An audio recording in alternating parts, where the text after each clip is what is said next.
Hi, no one's here yet.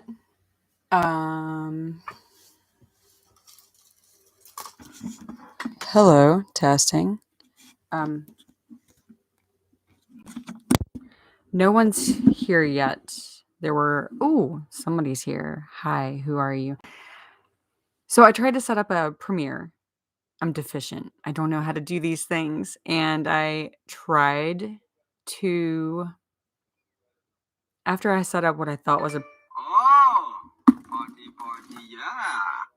after I set up what I thought was, I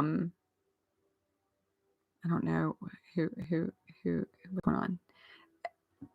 When I thought I had set up my thing to start. Hi, Kimberly and Maria. Hi, thank you. I'm sure you look gorgeous too. Thank you so much. Lori. Oh my God, you all. Oh, I love you guys. I feel so stupid. I couldn't figure out how to get the thing that I set up. The premiere. I'm not a good YouTuber. I don't know what I'm doing. Can you hear me? Thank you for kind words. I don't even know if you can hear me well. I muted myself. You can't hear me if I do that.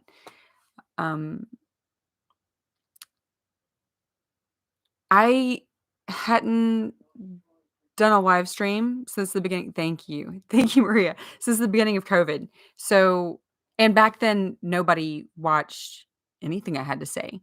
And that was fine because I didn't say anything. And I was lost. I was really, really lost.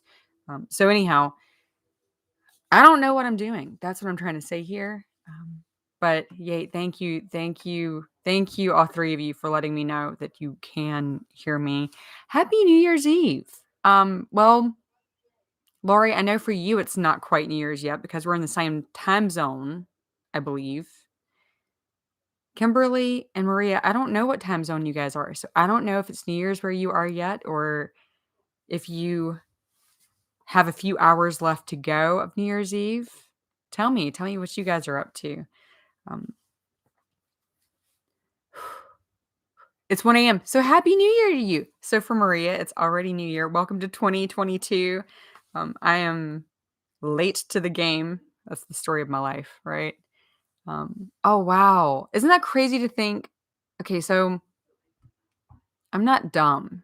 I knew that time zones existed before BTS, right? We knew these things. What we didn't know, or I think, okay, so you're EST also, Kimberly, and I think Lori is also with us. So it's gonna be. Can you guys see each other's comments? I'm curious about that too. That'd be awesome if you guys can see each other's comments. That would make me happy. Because I don't even do live streams unless it's the guys. And V Live, this is not. So, oh yay, you can see each other's. Okay, my heart feels so happy right now that you guys can chat. That if only I could hear your voices right now. Yeah, I knew time zones were a thing, obviously, but only since making friends with people in different parts of the world online, and in particular, following these lovely men who live in a wildly different time zone than I do. In fact, right now in Korea, it is 1:36 p.m. Yes, my phone, I have soul time as well as mine at all times. Yeah, they're already over halfway through their first day of the year. Kelly, hey. Oh my God, 9:30 p.m. So you are California. No, you're only 2 hours away from me. So you're not quite as far as California. Ear, LOL. Oh, was I loud? Am I have not tested. This is a decent mic. I haven't tested anything, and I don't know how really to test it, so I'm not trying to pop anyone's eardrums. Arizona, that makes sense. That makes sense. Kelly, you went to, didn't you go to Permission to Dance? Didn't you get to go yourself? My brain is swimming. I seriously feel like I might pass out. I record videos. I don't do live streams, and I'm really kind of overwhelmed. So y'all can chat amongst yourselves. And And I'll just sit here and be the. Oh, okay. Yeah. Mm, mm, okay. What am I trying to do here? Day 1. Oh, I can only imagine how emotional that was for everyone. I didn't watch because I went to day 3, and I felt the same way before the concert as I feel right now, nauseated. Like, in the days leading up to the concert, just panic that I was doing it at all. It is not something that really fits into my life as I've lived it, but okay, so that's really funny that you actually say that, Lori. So, first, to finish my LA thing, you know what? Forget that. Carol, I love you. God, you all are the best. I know you. I know your hearts from comments. I am thankful for you, and my goal, my goal in 2022 is to much more proactively interact with back with you because I've really been overwhelmed by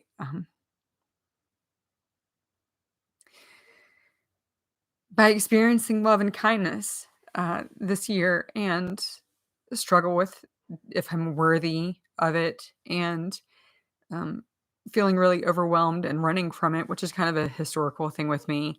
And I only really, really am understanding that now. I was even talking to my sister yesterday about, thank you, thank you guys.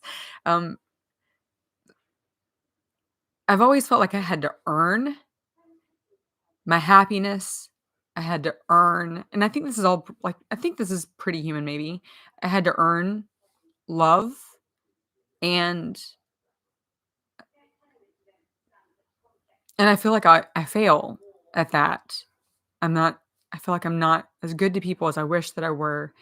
So then when people who have not done anything to earn love from have given me love and showed love upon me, I've felt overwhelmed that I don't that I really. Oh, you have your the SK weather on your phone too.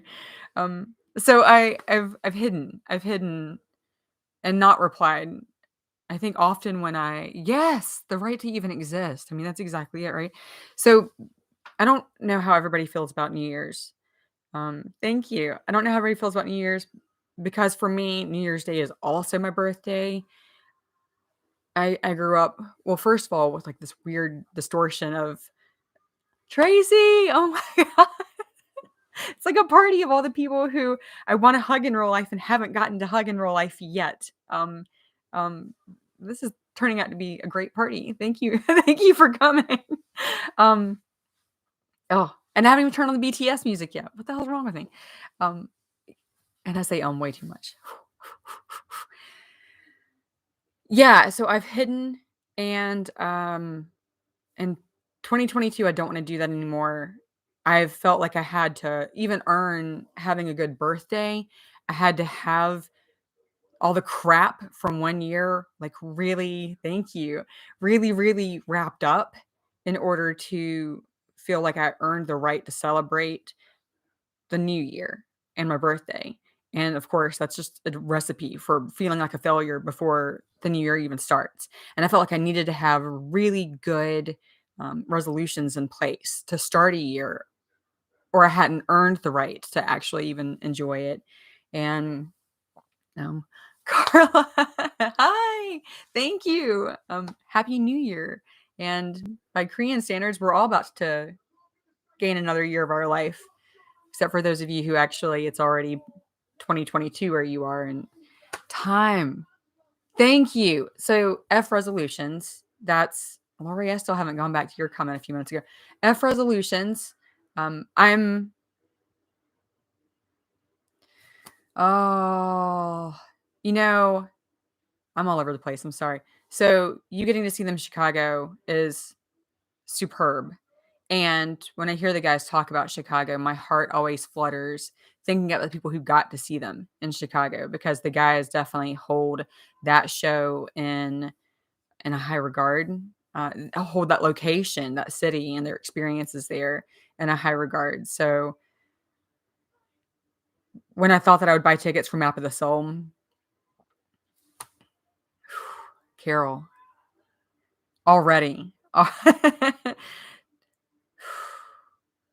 Yeah. When I thought I'd buy tickets for Map of the Soul, it's when dates were gonna be reannounced, I this past summer was like, I'm gonna make the tickets happen, and Chicago was what I had my eyes on. But I didn't wanna buy any tickets until I knew the show was going to be rescheduled in the event that refunds were actually given instead, and what a disaster that would be. Um, I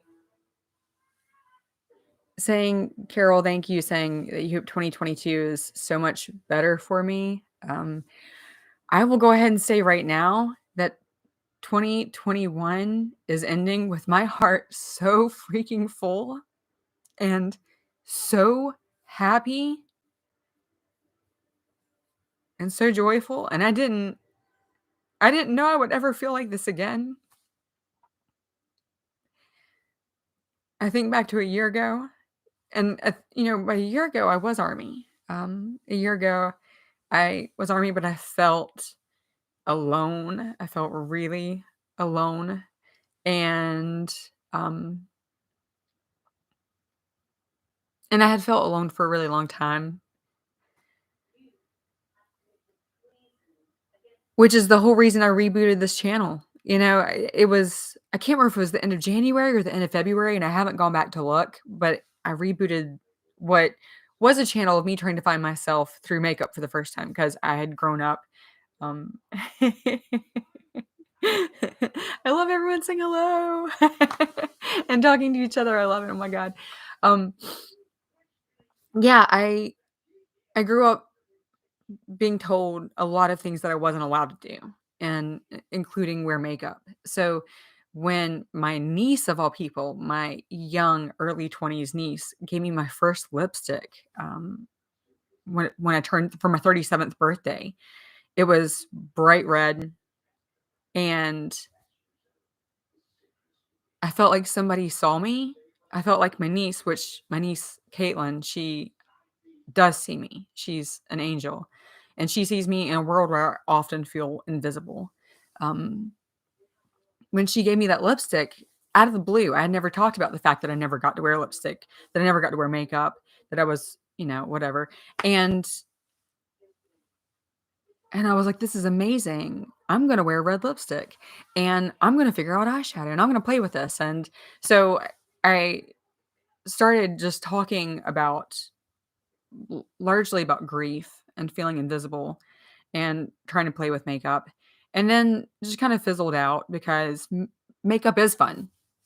Makeup is fun, I think, for me, but it's not like a soul thing. And I've always yearned to connect with people about their hearts, but often like people don't want to talk about their hearts and what makes them feel alive or what makes them feel miserable. And I do. So again, kind of alone. And then the deeper I got into Bangtan, I just discovered them last autumn, and then at the end of November, there was a day where they saved my life, and I thought makeup is fun. Yes, Carla. Yeah, when I discovered Bangtan, I thought, I am alive again. I hear them and I feel this, and my family and people who love me are gonna be so happy that I have come alive again, and I can't wait. And I wasn't even trying to turn anybody, like, exactly into, but I was like, look at this amazing," and just like you all know this because 'cause you're Army. You go through this yourself, right? The total Maddie, hi, happy New Year. Oh, yes, Chicago, seriously, Chicago. The guys speak so highly of Chicago. I still wanna go see them in Chicago. I wanna go see them everywhere now. It's addictive. if you get to see them, it's addictive. You're like, "Oh my god, this is great." Yeah, I the more I enjoyed BTS and, like, the deeper I mean, you start with listening to their music, and then you start to get to know them, and the next thing you know, you're reading books, literature that is actually changing your life, and you're learning parts of new languages, and all of that kinda actually pulls you further away from people in your life, and it can make you feel frustrated because something's making you feel so good and alive, and yet, um, suddenly your relationships feel even worse than they did, and it doesn't make sense, and it's frustrating. So, I had read an article, actually, I read an article about a group of women, midlife women in LA who got together back in, like, 2018 or something to celebrate BTS together, even though they didn't know each other, and I was like, "Well, if they exist, then hopefully I can find them on YouTube," and voila, here we are. And a year ago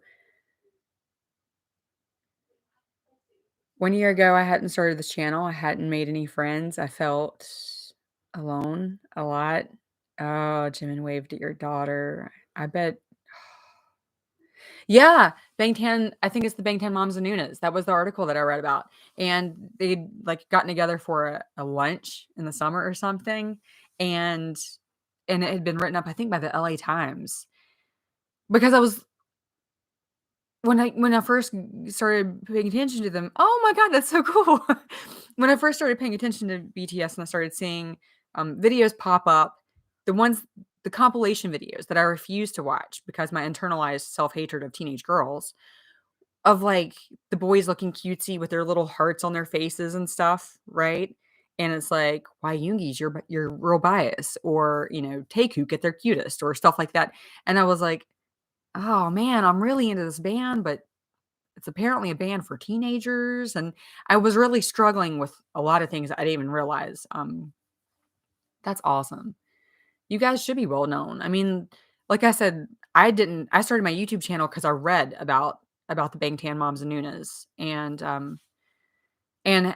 that there were older people, men and women alike, who were into BTS. I was like, "Well, I gotta find them." And then eventually I stumbled into the compilation videos and realized it's like heaven. Why wouldn't I watch the compilation videos? Because the men are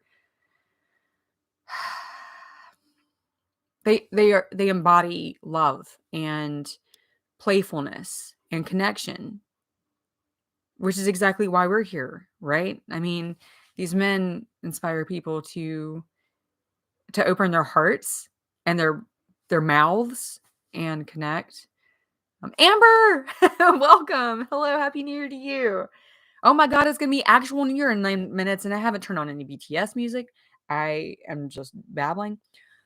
Lori, you told me not to pass out, right? You said that I would miss my birthday. I need to scroll up. I think that you said that. Um, Let me scroll up. I think that it was you that said that I would pass out and miss my birthday. Yeah, so I didn't sleep very well last night because I tried to, because I knew that I would be tired tonight, and I could not sleep because I had dream after dream. Every time I fall asleep, I would dream that I slept through live streaming, that I actually fell asleep, took a nap, and missed the whole thing and woke up at, like, 2 AM and was like, "No, my friends, my BTS, my midnight, what happened?" So I really don't wanna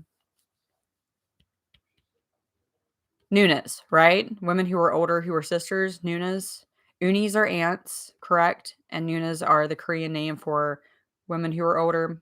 That'd be myself. I should have made a playlist. Also, you guys are gonna have to help me know if you can hear the music or if it's too loud or too quiet. Right now, it's not playing, so sorry. Hold on. Are y'all listening to BTS? Are you listening to BTS at home? Please tell me. I'm not in the future yet either. Ooh, you're behind. I mean, duh, Carla, you're talking about being in LA. I'm like, oh, you're behind me. Duh, you're talking about being in LA.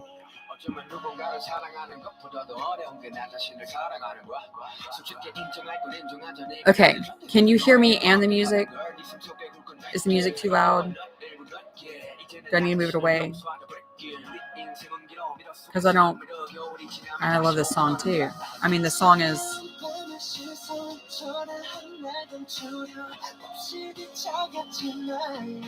Okay, good. Because I don't know how to gauge any of this. Okay. I have no idea what I'm doing. That's the subtitle of my life.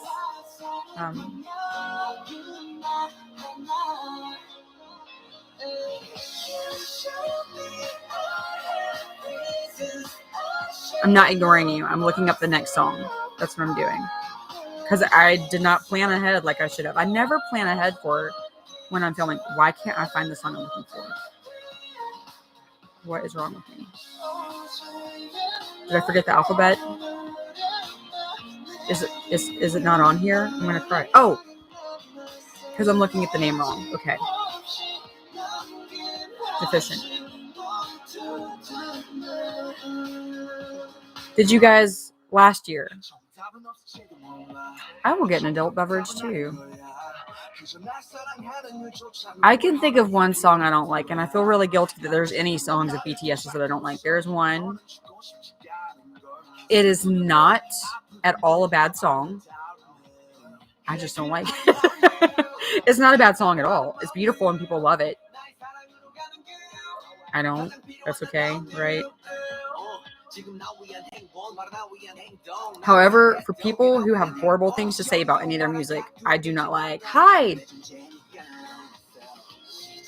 I need glasses. Oh, I have glasses. They're just not here. Doni? Did I say that right? Doni?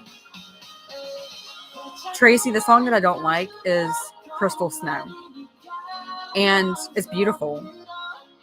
I mean, I can acknowledge it's a beautiful song. It's just something about it something about Crystal Snow does not work for me.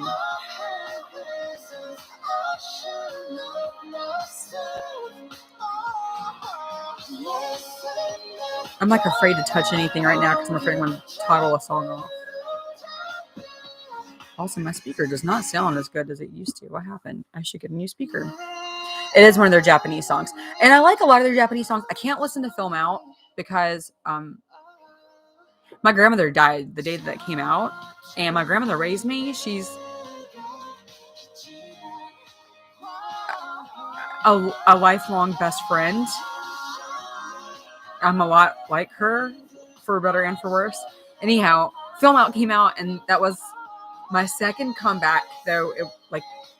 Life Goes On, nor Film Out were giant comebacks, but I was part of them, and I was really excited about it. And I spent all day streaming it over and over and over, and then got a phone call that my grandma had passed, and so now I hear Film Out, which is all about loss and regret and memories and restringing together memories to be with somebody anyhow, and then voila, my grandma. So why am I babbling about this? I'm sorry.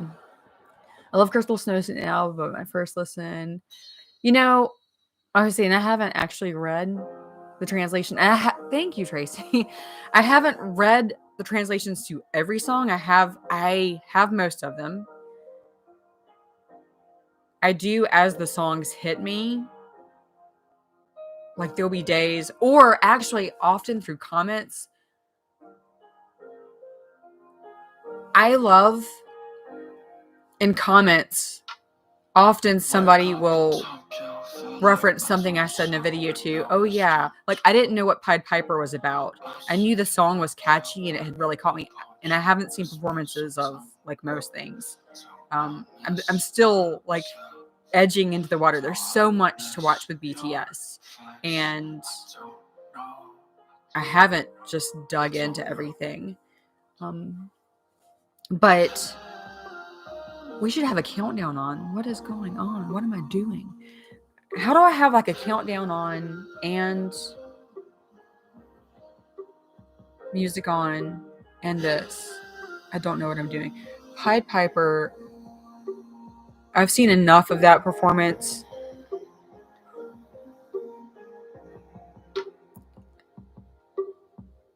No mercy. No mercy. So somebody in one of the comments, somebody in the comments had mentioned to me what Pied Piper was about. And I was like, that can't be right. That can't be real. So I looked it up and I was like, whoa, like that is, which made me watch it more. I mean, listen to it more and more and read the lyrics more and more. Mr. Kim Tae-young is a full mood constantly these days. Phone timer. What am I doing? It's midnight. Oh my God, it's going to be like midnight. I'm like, sorry, I'm a terrible person.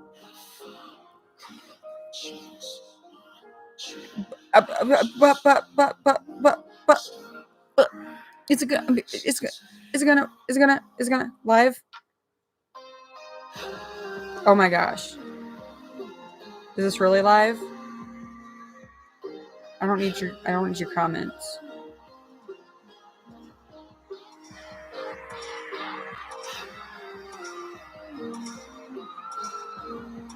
That looks crazy.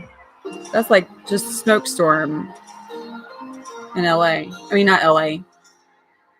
I'm ready to move to LA. So my brain is in LA time.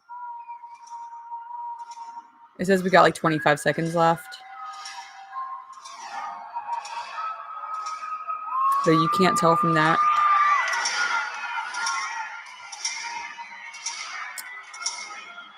And I'll tell you what right now.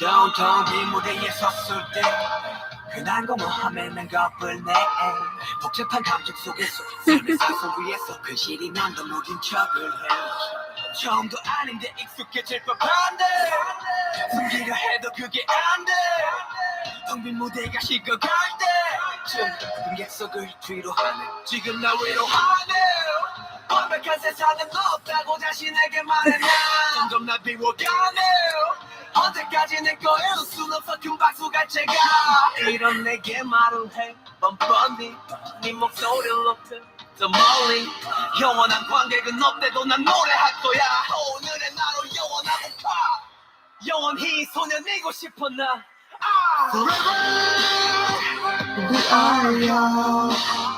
Happy New Year, guys.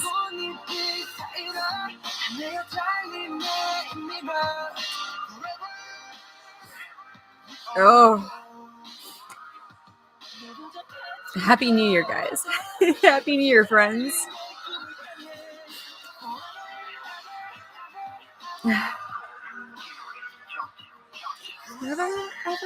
Ever, we are young. Oh, can you still hear the music?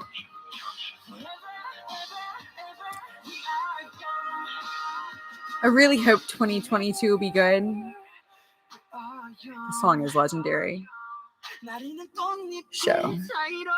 Tracy, sometimes your comments get oh, I'm trying to like touch screen. I don't have a touch screen. There we go. For some reason, Tracy, like half your comments always get filtered and blocked on my channel, and I always have to manually approve them. Yeah. Oh boy. I really hope 2022 will be good. I have every reason to believe it would be, but like the cynical, scared part of me that remembers how 2020 was and how life can be pretty brutal, honestly can be. But it can also be so freaking beautiful. And like I said,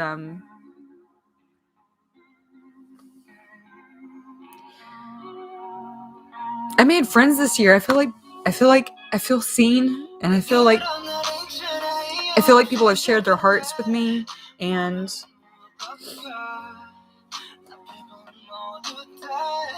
speak blessings more. Yeah. They don't get blocked. They get held for moderation, and I'm not sure why. Because I go through YouTube all the time in the back end, and for you, Tracy, I always have to always approve this user, and then for like half your comments, it still ends up going into moderation. Um, so I think it's odd. I don't know why, but I will always approve your comments. You don't have anything to worry about. I check for yours because I know that happens. Yeah. I guess too, I'm a little afraid of 2022 because I do feel good right now. And YouTube can be weird. You are right, Maria. You know, I hadn't felt good in a while. And if you follow my channel, that's obvious. And you guys see me. Sometimes you've seen me talk about harder things from the past. And sometimes you actually see me like unexpectedly fall apart.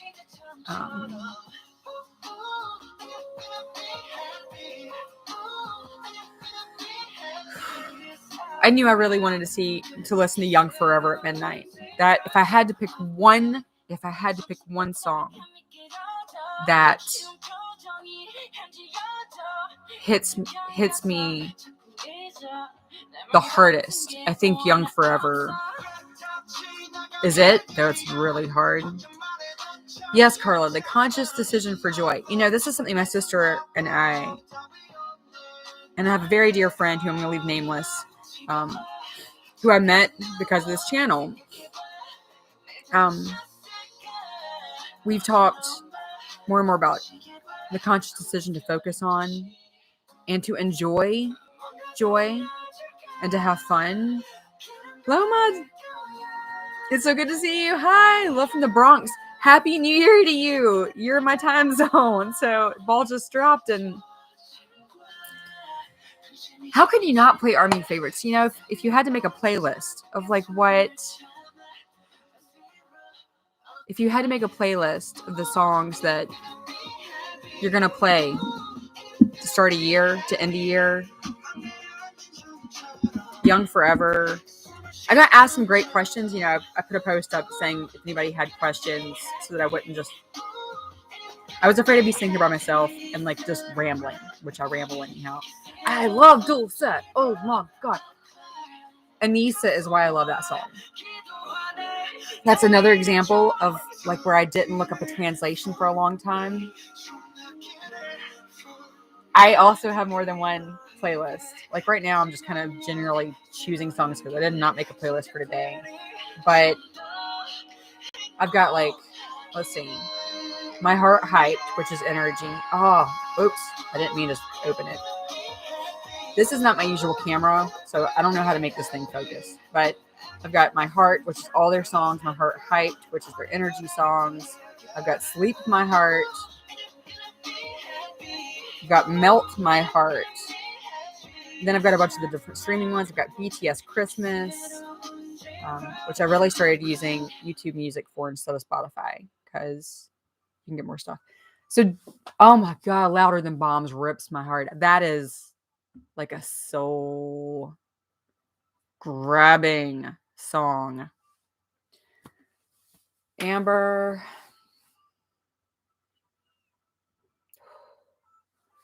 Love Maze sounds like a maze. Oh my God, you guys are going to kill me naming all these songs. I can't handle this. I can't handle thinking about all the songs. Like, who guts me? What is happening? Oh, I didn't pick another song. That's what's happening. Why is this phone playing music? Yes, I have multiple phones. What is happening here? Stop it. Sorry. I'm thinking out loud and not. Anissa is the bomb. Okay, so I'm all over the place. I'm sorry. I'm so ill prepared for this. It's not as bad as my dream, though. Oh, Magic Shop. Yes, thank you for giving me divine inspiration. Magic Shop. Can you hear fireworks where you are? Fireworks and guns shooting all out in the distance of the world. Okay, let's go to My Heart. Let's go to Magic Shop.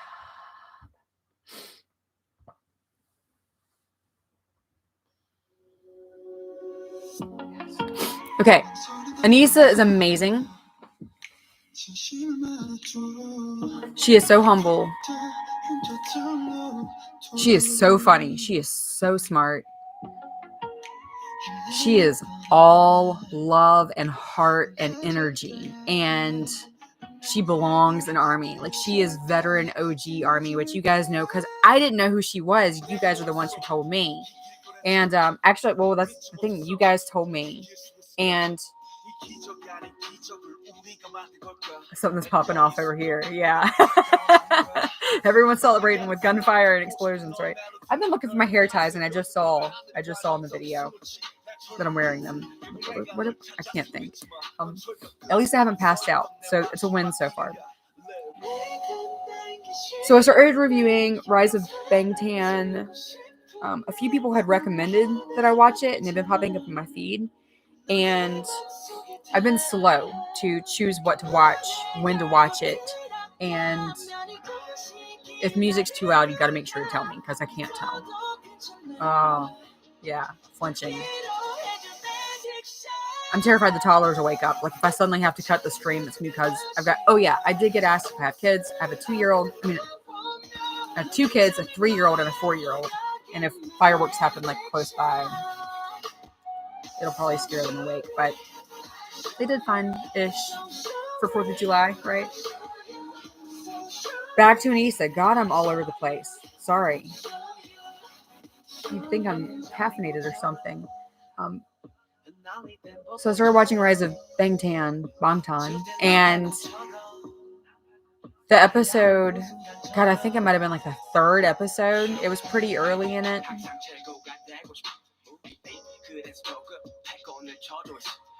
I'm going to cry thinking about it. Rise of Bangtan is hands down the best info out there. I look at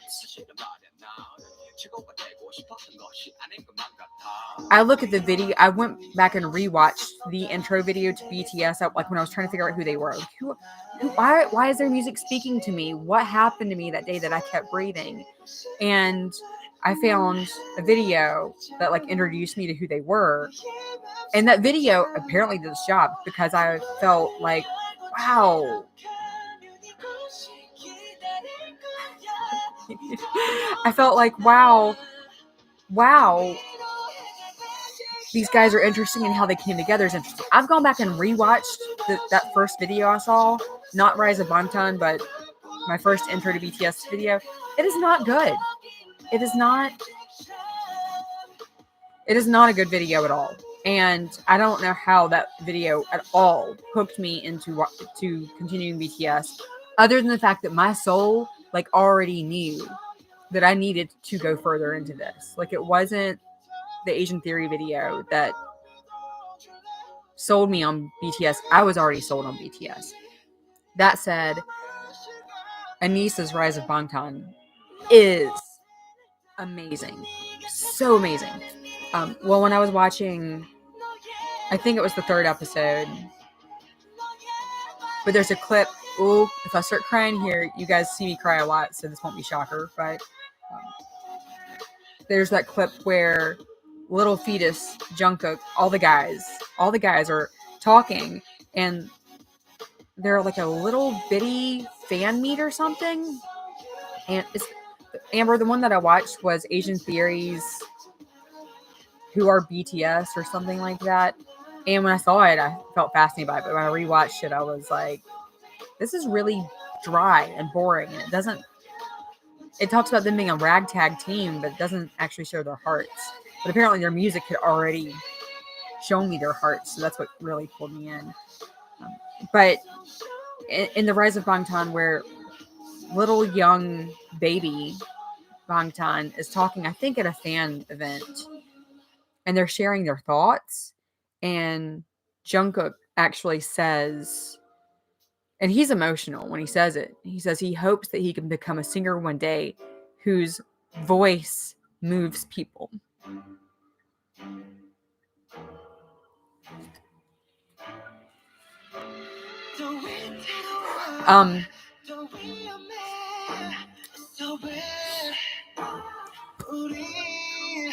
When I saw him say that,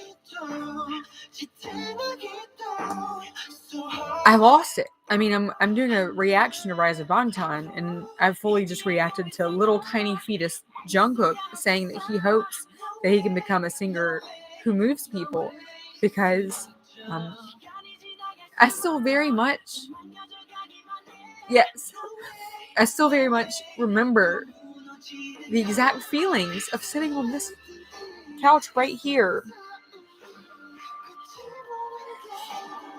with the headphones on for over 8 hours, and um and I didn't know who they were. I'd seen a couple of videos. I didn't know, though. I didn't know their names. I couldn't keep Jungkook or Jen straight when I saw them. Like, which is like wild to me now that I couldn't. But um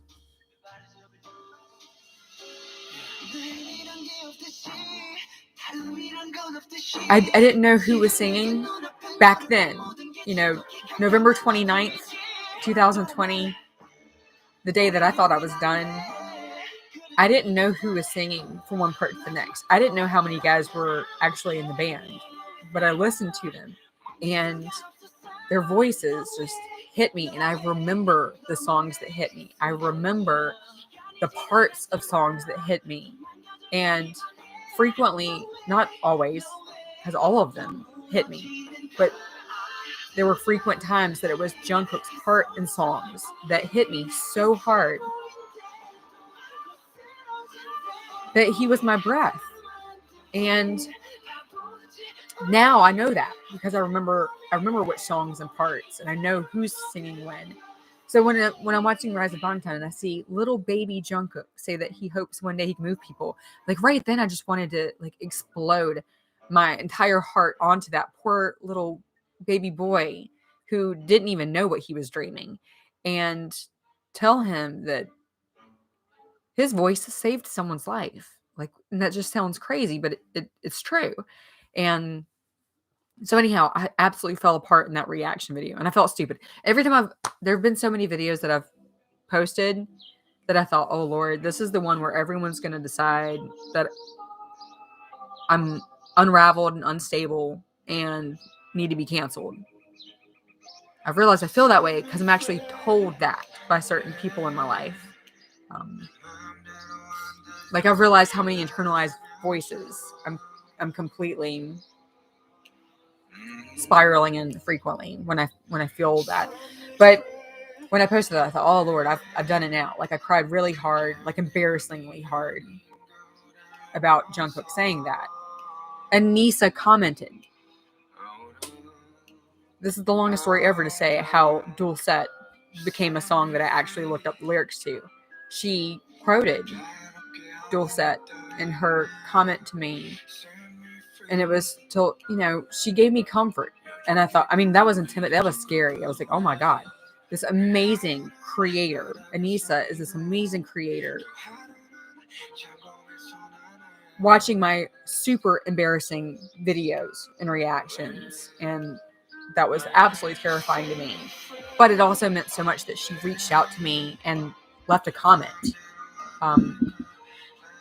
to encourage me. And I still kind of laid back for a while, but eventually I just sent her a message and let her know that what she had created was amazing.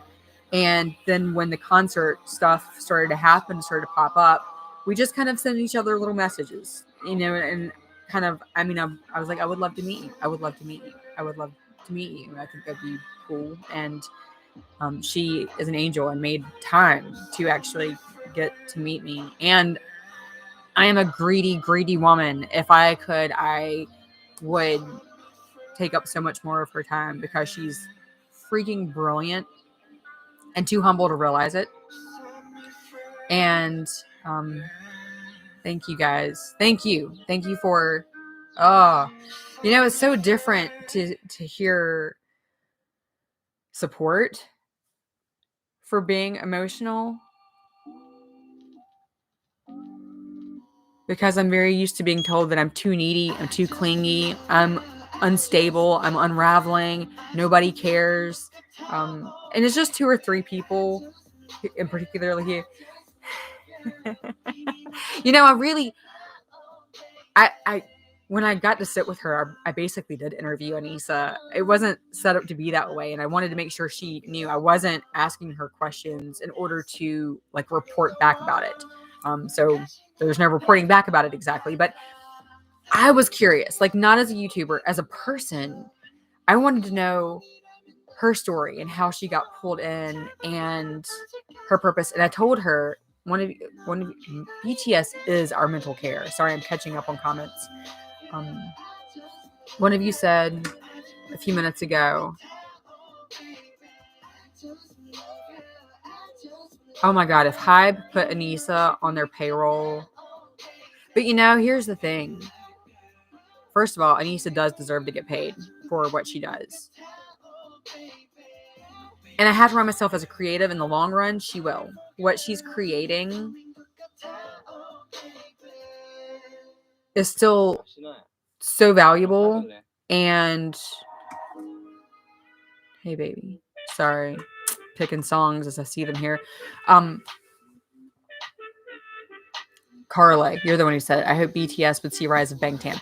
I actually said that to her. I said, you do know that if they haven't seen it yet, and there's a good chance one or two of them already have watched at least a couple of them. But I mean, the guys stay busy, like crazy busy, right? They won't always be this busy. They won't always be this busy. I said, you do realize one day every single one of them will watch this entire series.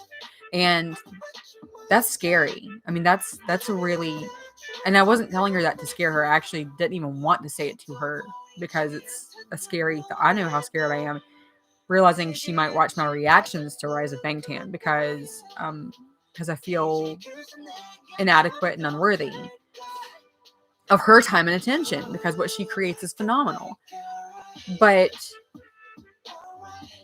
I told her what she's created will make, and one day they have this amazing archive of who they are and what they do through Army's eyes.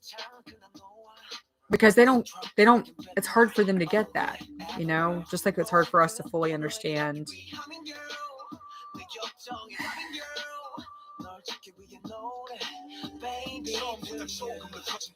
Anissa's incredible. I definitely, bingo. That's what I was trying to get to, and I got myself sidetracked, Amber.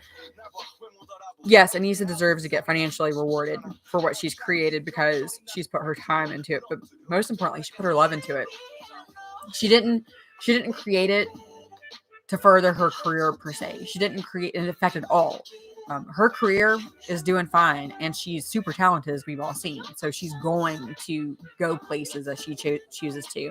And yes, this is like further impact for profession, but that's not why she did it.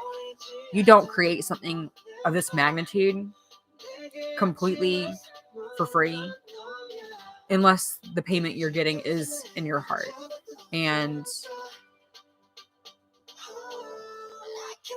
I mean, it reminds me of so much of what BTS does. And I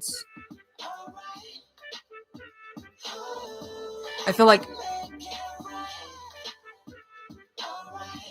I don't want to go into too much stuff because it's not my place to. Hobie is on. Yeah, exactly. That's exactly it. Hobie's on YouTube always. That's actually the thing that I said. If one or two of them haven't already seen at least one or two episodes, because Hobie's mentioned watching reactors at least. But she is Army that they will forever be proud of. And not just because she showcased them well, but because her heart shows. Oh my God, what she's created is just, and I know it's not representative of how all Army feel, but Anissa's love letter to BTS. It is Army's love letter to BTS through Anissa. It's like she was divinely inspired by the collective conscious. I do wonder if J-Hope's are, especially after that thing that he posted this week of archive footage. I am hella thirsty. Oh, see, film out. I can't do you. I can't do you. Nope. I love you. Can't do you. I can do this. I can do this.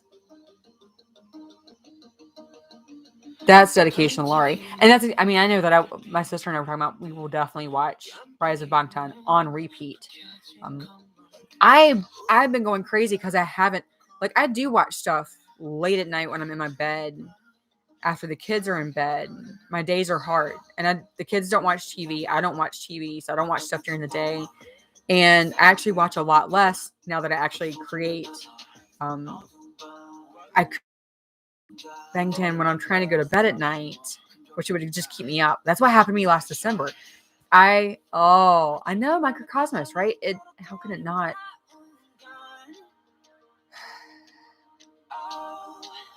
I say way too much. I gotta work on I swear I was a communication major, but you would never know. Lights. Okay, so Amber, lights is when I cried. Lights is when I absolutely. I think that's the first time I cried on this channel. I could be wrong. I think that's the first time I cried on this channel. It was when I did a Grammy rant. And I had never seen Lights. And I didn't anticipate the simple video to a song I'd heard before making me cry. And oh my God. Again, just like realizing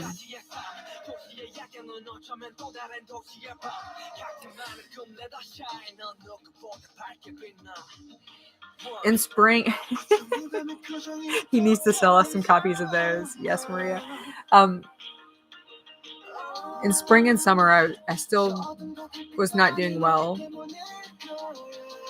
I was starting to interact some with the people who left comments or who had DM'd me. But I still felt angry at how alone I felt in my walk around life for the most part. And I still don't feel great about some of that. But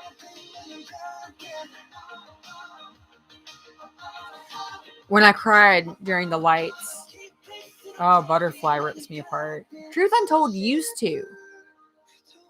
And it's like I suddenly put up a... Do you know what I'm talking about? Sometimes you put up a wall. You know something is triggering something that you don't really want to tap into. So you can almost feel a little cast iron shield happen over your heart. It's like out of nowhere, Truth Untold became a song that when I hear it, I'm like, that's lovely. And I kind of wall off all of a sudden, and I don't understand.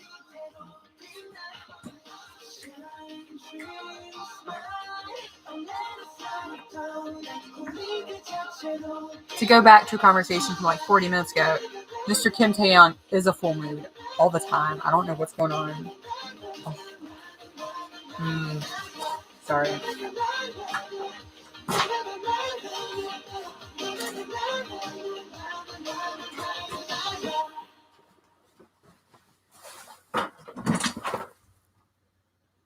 Yes, the guy studied Carl Jung, and therefore I have been too.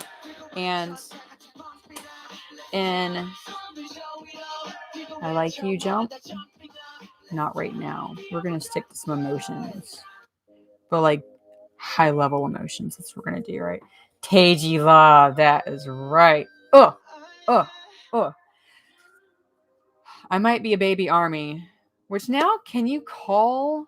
Oh my God, so far away and set me free that day, November 29th.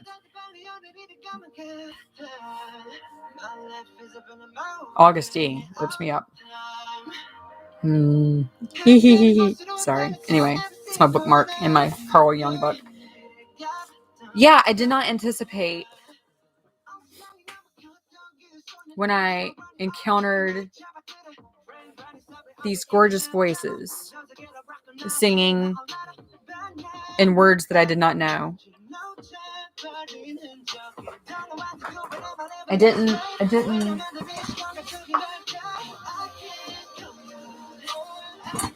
did not expect that I would be buying psychology books, breaking up with my therapist because she had it coming, and looking up a Carl Jung based therapist instead.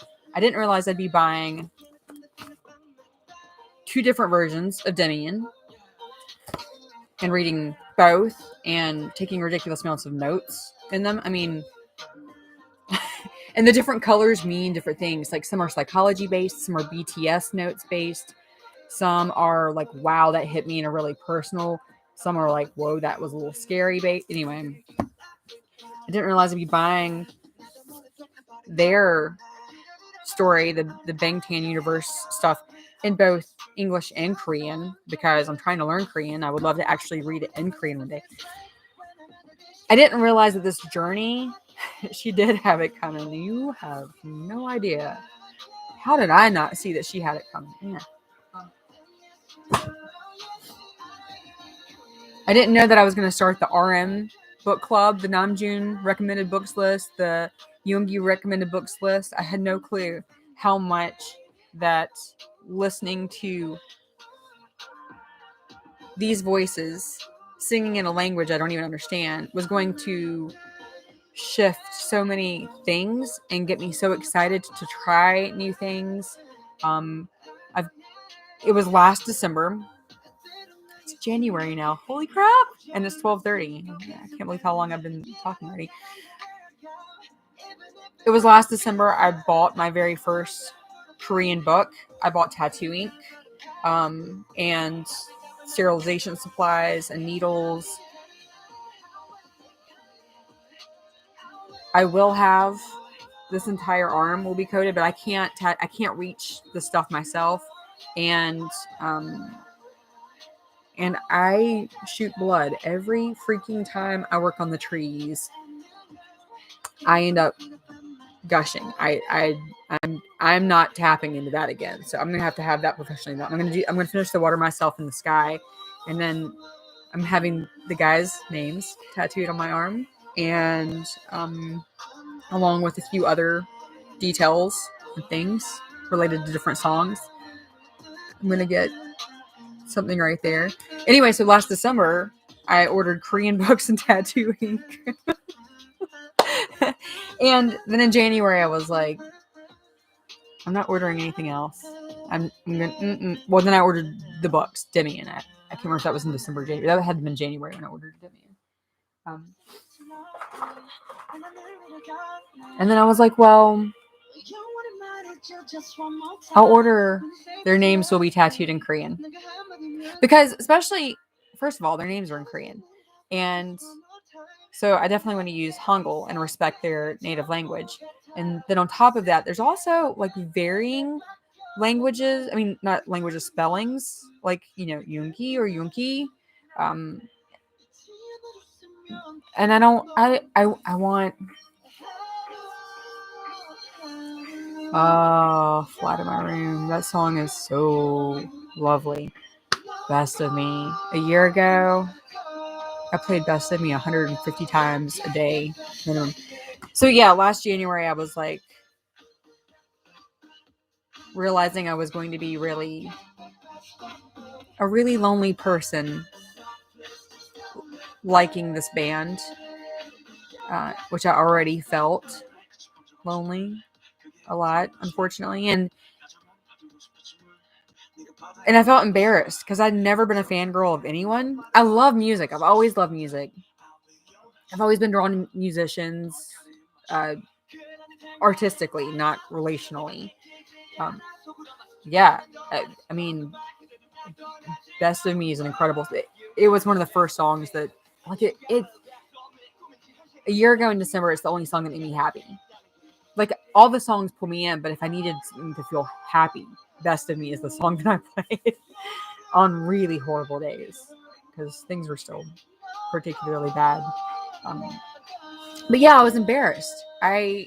Even though I liked music, I had never bought fan gear, and I just thought, so I was embarrassed. I remember in the secret of the night, looking up army bombs in January and being like, okay, I guess if I really like them and I'm going to get a tattoo on my arm to symbolize what they mean to me now, like, am I really an army if I don't have an army bomb? So I looked up army bombs and I ordered one on Weverse in January.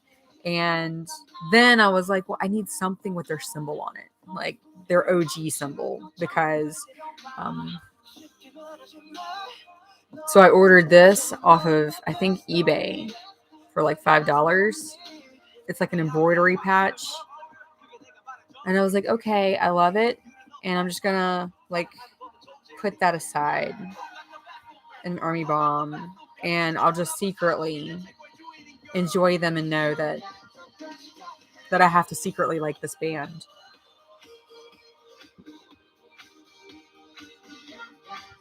And then it was like, well, then I bought the album B. B Essential came out. I didn't have B, even though I liked them when it came out. I hadn't bought it, but when B Essential came out, I was like, well, I'll get that. So then I ordered that. And then I fell in love with, like, I found out about supporting them and charting, and once I got I got B Essential and the photo album, then I needed like B the original, and then when I first became Army, I also thought, well, I don't need to connect to their early stuff. Their early stuff is probably juvenile and childish, and I don't really need to listen to any of that. And how wrong was I? Like, they've been profound and heartfelt and sincere since the beginning, right? Since they were kids. Like, they were more mature. And I think youth often are. Youth are very in tune with heart, and they're yearning for connection, and they have dreams and beliefs. And then the world tries to beat the crap out of them for having that. Oh my God, Dark and Wild.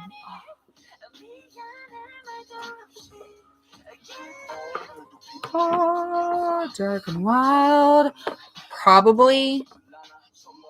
I won't exactly say it's my favorite album. It's not my favorite album. It's up there though, which how do you say what's a favorite album or not? Oh, there's my camera battery. I couldn't find it.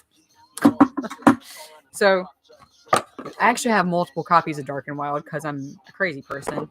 This one I keep here for decoration and to store stuff in, because this CD version is in my car, and I'm making some paintings, multimedia art of the guys, and I needed to have some of their old albums to destroy and use the pictures from for my art projects. And yes, it pains me to say that. It feels like sacrilegious. It's like ripping up the Bible. I mean, that sounds horrible and crazy, probably. Like, my mom would absolutely have a meltdown me saying that. I feel like I should not be ripping up anything Bangtan, even for art. I buy everything from Weverse shop, except for the most beautiful magazines I've ever seen in my life. The Daikon set all came from Coco Dive, because I think that's the only place I could get it, I think. Oh my God, Love Yourself tier.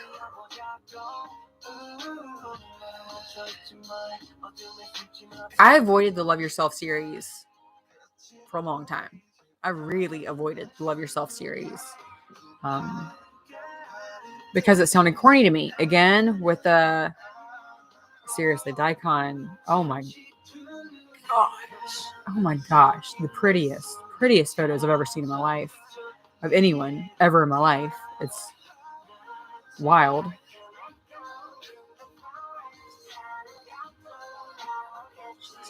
Do I hear a toddler? Or am I making that up?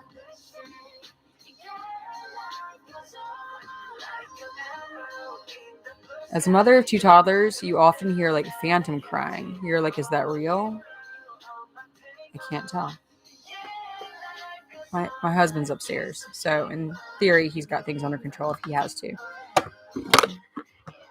Or my toddlers will cry louder, and I will know to shut up and move on with my life. Yeah, I finally went to The new UMG deal helps with that. What? What? Hi, Nana. So hard to buy albums in here. Where are you? Are you having a hard time because of where you're located or because Weverse constantly runs out? Every single song is amazing. Dynamite, I'm a Dynamite baby, Amber. So, I mean, we definitely have that in common. Okay, I love Hold Me Tight, but this song.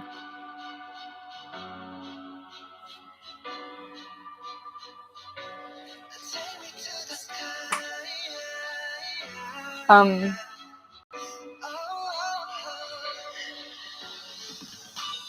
can't think straight. Sorry.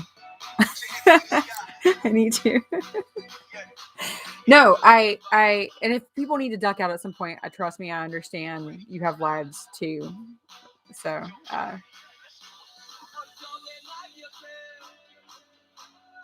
oh, Maddie, I'm sorry.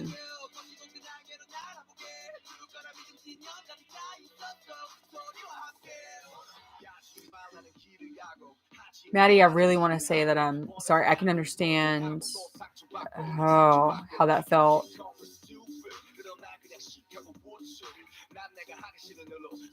I can understand how that would stir very painful and not good feelings. Life Goes On is a very healing song for me. It stirs uncomfortable feelings for me too. At the concert before the show starts, all the music videos, they were actually playing them on a big screen before the concert started.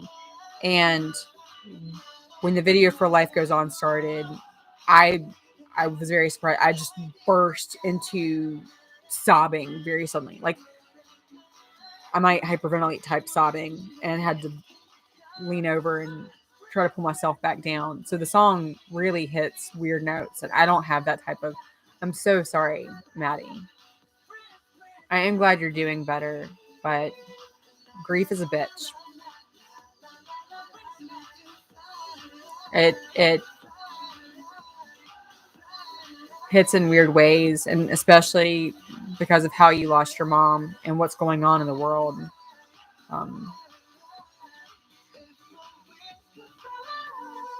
Pain and I'm being awkward, and I'm not trying to be.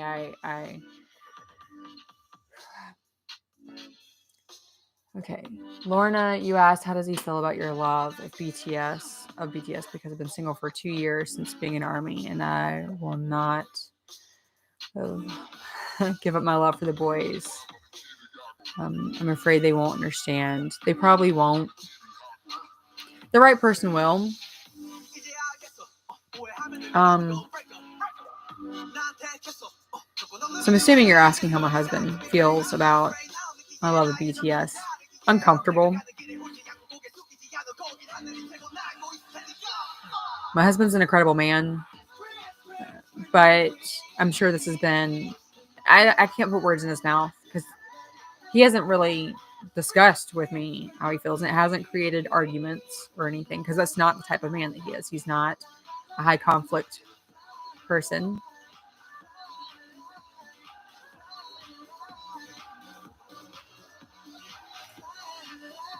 I've turned to Bangtan for a lot of comfort in this last year, and all my conversations tend to. Is it going to cut to? No, I've got it on random. Let's go to Paradise.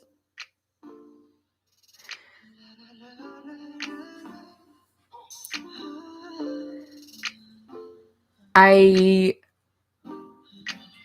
have turned to Bangtan. I've turned to Army for a lot of comfort. I've made friends.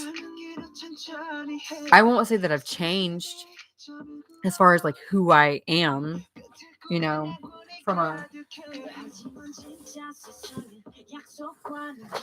I have not changed who I am, but I do feel like I've become more alive and become more who I am, and that can be really uncomfortable. It's been a hard year.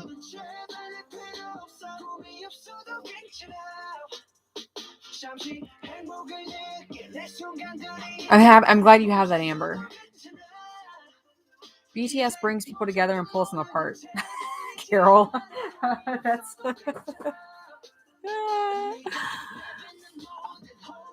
yes, Maria's right. Lorna, listen to Maria about that. If your partner's for you, they'll understand you. I see on Twitter all the time people who have a spouse that is also Army, or one that just is super happy that they're Army, even though they're not. Like Kelly. Yeah. That's how my husband tries to be. He tries to be really supportive. He is. Like, when I had my beginner class graduation for Bangtan Academy this summer, I was just kind of, I mean, it was like it's an online course. I was like, it's just my beginner class graduation, whatever. And he was like, no, we need to celebrate and order some. We've never had Korean food. Let's order Korean food and make a thing. And for our anniversary this year, he bought me a book on Korean art. It's really, really beautiful, cool book. And actually, Namjoon, like a month later, posted a picture of his office, and the same book was in Namjoon's office. And I was like, yeah, good stuff. But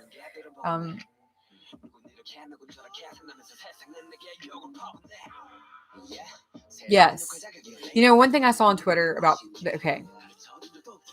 my situation's a little harder because if I'm gonna be honest, I spent 20 years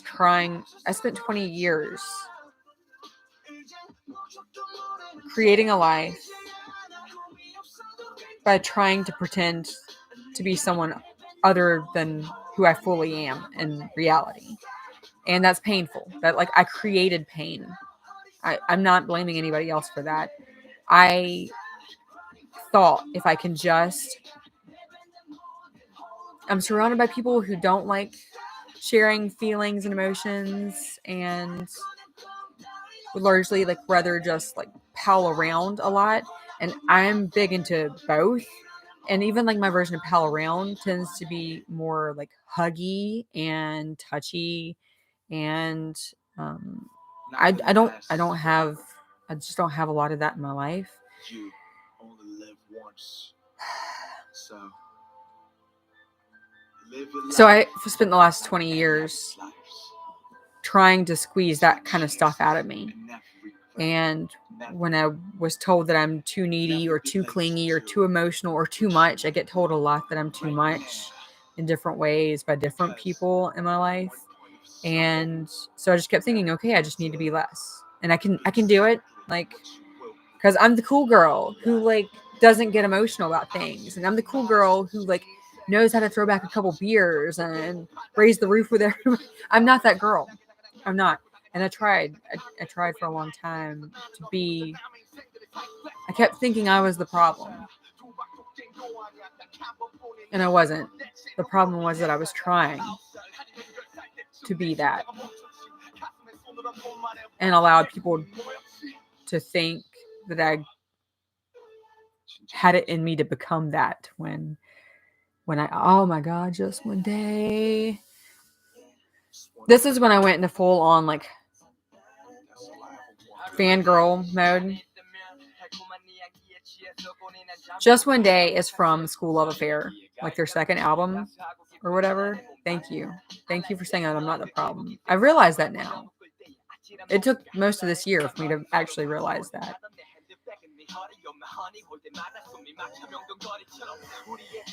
Retraining people on how you require to be treated. That's 100% true.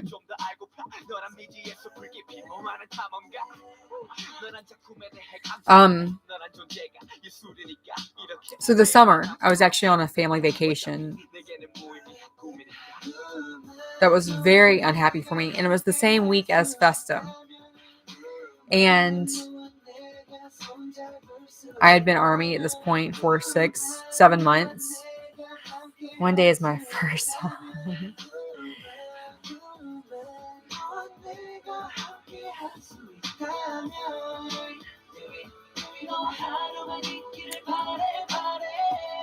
Carol, your story, when I read stories like that, it resonates a little scary and a little hard for me because I relate to that kind of conflict avoidance where people pull back and aren't being themselves and aren't being honest. And I know where that heads because I saw it happen with my parents as well. But yeah, this summer, well, throughout 2021, this is before Permission to Dance, by the way. Through 2021, I kept getting this I'm not gonna say it. I'm a live stream. I'm gonna be good. I kept getting this forget. I'm gonna use the word forget. Forget everyone. I'm gonna do this because this is how I feel about it mode. But I still was pulling myself back. Like, no, I can't be that level of fangirl.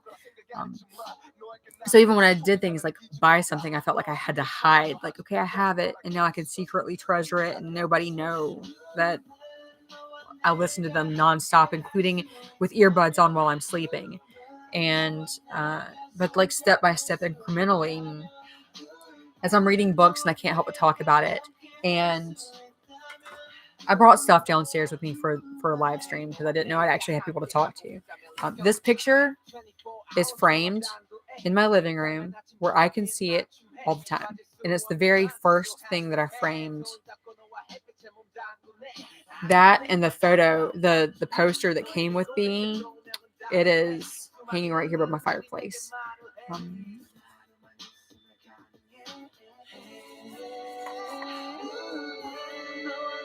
But I didn't frame this until after Festa. So I was on a family trip that I felt alone on.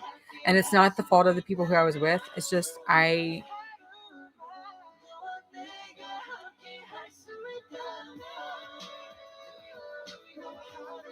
just want people meow meow.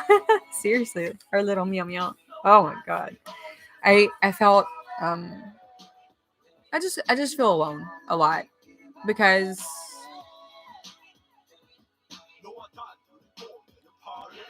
I don't feel loved. And I'm not saying that to like get kind comments here because I know that I am. Grand scheme. I don't.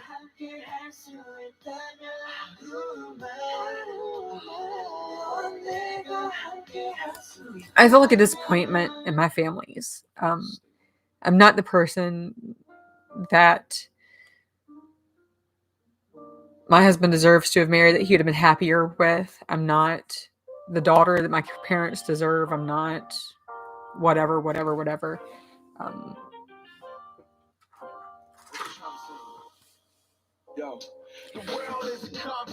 And I was on this family trip where I felt really just alone. And I was turning to BTS just to get through it, and to Bangtan Academy to just because I'm like, I'm doing me. Y'all can have all the fun, and that's cool. Like, I'm not trying to poop on that. I don't want you to not have fun because of me. Just know I'm only here because I have toddlers that I have to tend to on this trip. So everybody have fun. And I spent a lot of time alone, and it was Festa. So, and I'd never been part of a Festa before, right? So like every day they're dropping these gems, and 2 days in particular were just like gut wrenching for me, which was when they dropped their little 10-minute live concert where they recapped part of their career. It was like, oh, this is her. This is outro her. Is that what it is? Oh, it's not outro. It's just her. It's on Love Yourself, her, right? Outro her. Okay. Thank you. Oh yeah, duh. Outro her. There it is.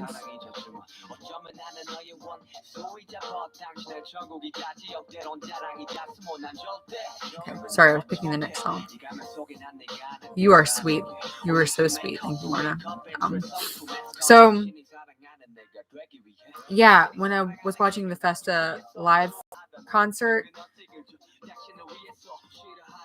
it felt like such a gift. Oh my god! And then when Namjoon dropped Bicycle, that night was so bad. That that was a whole other thing. I ended up spending half the night because I felt nauseated. Half the night sleeping on the concrete driveway at our rental at the lake house, and just listening to Bicycle because it just dropped earlier that day. Listening to it on repeat while I watched the stars and tried to make the world stop spinning, and and then when they did the replay of Microcosmos with the drones that make the army symbol, it's such a powerful performance. And I wasn't, they already had been selling the tickets, the online tickets for Sowutsu. And I was like, no, I'm not a person who buys tickets to an online concert, whatever. And I was so moved by Festa, and I had just done the reaction video that week for Just One Day, and just fangirled the hell out of that video in their early work. So between Festa events that were happening and me watching Just One Day and feeling just melted by them, I was like, I'm throwing money at that online ticket. I'm doing Suwutsu. I'm buying the Suwutsu earrings that I saw Namjoon wearing during Suwutsu, and I'm gonna feel loved. I'm gonna feel heard, and then from that point forward, like it's like the floodgates were open, and I came home, and I'm kind of the family photographer. I'm the documentarian. It just kind of turned out that way because I like taking pictures. I've always enjoyed taking pictures. But then I kind of felt like the expectation to take pictures, and I was never in pictures. And I often even heard people be like, "Oh, I saw you took your camera out all week, so I didn't bother to take any pictures." And I was like, "Well, that's great and all, except for now I'm not even." It's like nobody, and I don't take pictures because it's my job, and I don't take pictures because I take pictures because I love the people I'm taking pictures of, right? I want to capture all their moments, right? So when people over and over again, and I know it's just a different mentality. This isn't woe is me. It's not, I swear.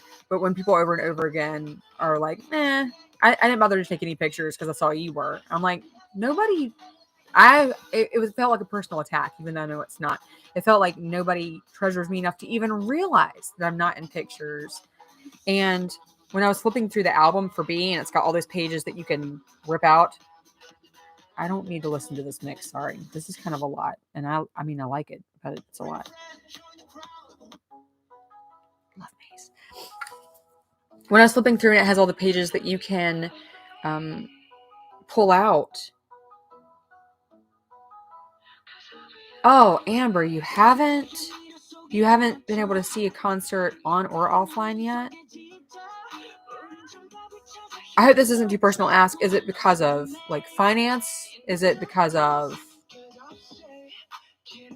timing? Do you have have you seen any of the, like you said you haven't seen a concert? Have you watched any of them on DVD? Are you able to? Like, hi, happy New Year to you. Yeah. Hi.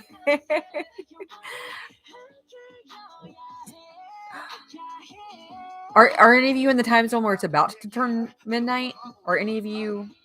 I don't know what comes after Eastern Standard Time, but like it's about to be 1 a.m. here, which means it'll be New Year for somebody in Middle America. CST? CST? Is that just 1 hour off? I don't know anything. Natty, are you CST? 2 p.m. Whoa. 2 p.m. Whoa.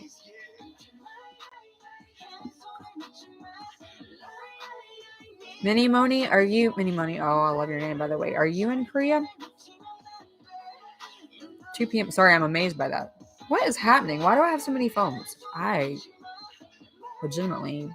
not thinking clearly. I'm also very thirsty. Okay, it's 3 p.m. in Korea. Where are you, Mini Money?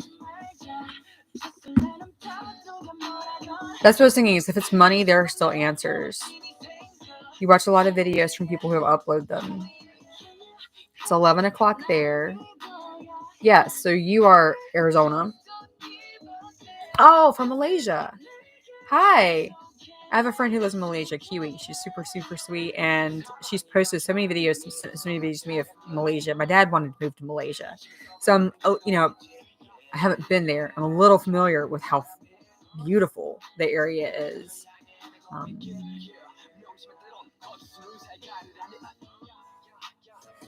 Yeah, when I was going through the B album where it has all the pages where you can tear out, I saw this one and my heart stopped.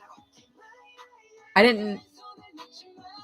It felt like he was taking a picture of me. It felt like he was looking at me and cared about me and wanted to take my picture. And now I know I sound legitimately delusional. I get that. I don't care. It was such an amazing feeling to have, to feel like somebody was that invested in me, that I was like, I will grab that feeling. I don't care if I'm delusional. I will grab that feeling and I will rip it out of this book and I will put it in a frame and I will have it all the time. And then it became a very slippery slope. And now I have framed pictures of them all over the house, all of them, everywhere. So you ask how my husband handles it. He handles it really well with how completely bizarre this experience has to be for him. Yeah, I've got 3 Bangtan trees here. And, the daikon. I got the V one out because I didn't do his birthday video yet. I know I'm late. I'm bad. Beautiful. Somebody this year, I had an army contact me about how much they hate V, and it broke my heart. It was, and I love all of them so much. Hopefully that's obvious. Hopefully that's because I don't know how you can watch these men. Look at each one of these men. Look at every single one of these men.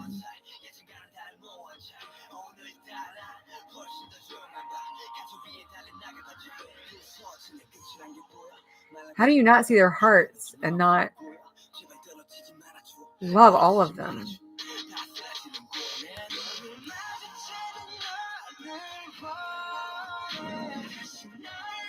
The song guts me.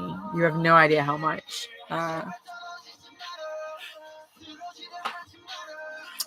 So yeah, when I was on that family trip and it was Festa, I had a coffee cup and I decorated it for Festa. And on one side, it has like the Bangtan Sonyeondan and 8 stars and this little symbol. And I can't remember what I wrote on the back. I can't remember exactly what I wrote on the back. But family vacation, so we have these cups and we're supposed to write our names on them so that we can keep up with our cup. And that is what I made mine, and I took a picture of it and I kept the cup to this day. 8 hearts down the side, and this was the moment I knew I was all in. This and buying tickets for Suwutsu, I was like, oh Lord, I don't know where this snowball is gonna roll to, but I should have known last January after I fell in love with them and had already put ink on myself to commemorate them and had bought multiple copies of Demian to read them. And I bought myself that ring based on their entire Wings series and Black Swan and the song Wings. And as crazy as this sounds, this was me marrying. At first I was like, I'm going to marry BTS. But then I was like, no, I don't understand what this feeling is, but I'm going to marry me. And this ring was a reminder to me to make that choice, to commit to myself, whatever that looked like. And one by one, the year rolled out to where I flew to Los Angeles and defied all the laws of physics and gravity of my life and relationships to do that, and legitimately risked a lot. Still am, I suppose, really. Um, and made new friends who made things like the army made things for each other, and it was precious and sweet. And yes, for everybody who wants an ornament, I will send you one if you don't mind getting one in January of 2022. It's a Christmas ornament. I have many, and I actually made more, but and it occurred to me I made them for people who were going to the concert. I knew some of us did, but at the same time, duh, people got to watch the concert online, and now my heart is broken for you, Amber. Amber, we've got to get you watching a concert. Do you have a DVD player, honey? Because I will send you something. True story.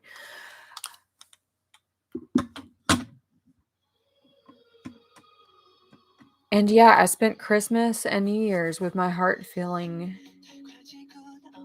so incredibly full. And not knowing where my life's going to go, but I didn't even care. I mean, I care.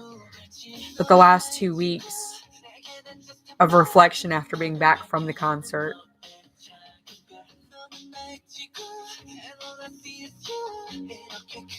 I feel love. Carol, were you the one who asked what it would take for me to feel love? I agree. Anybody who hates any members of the BTS is not true army. That made me really sad. I thought with a little time she would change her mind and come around. Instead, she blocked me online.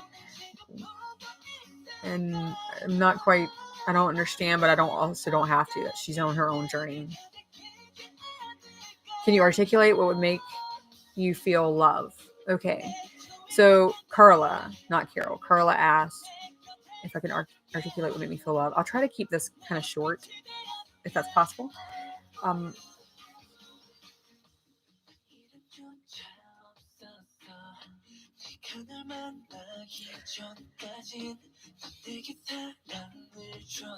People who are willing to open up and be vulnerable and share their hearts, good and bad, what they're feeling. Not everything has to be like big and heavy and emotional, and I get that. But you know, if I share something big and emotional in a happy way, and it gets called corny and too much, then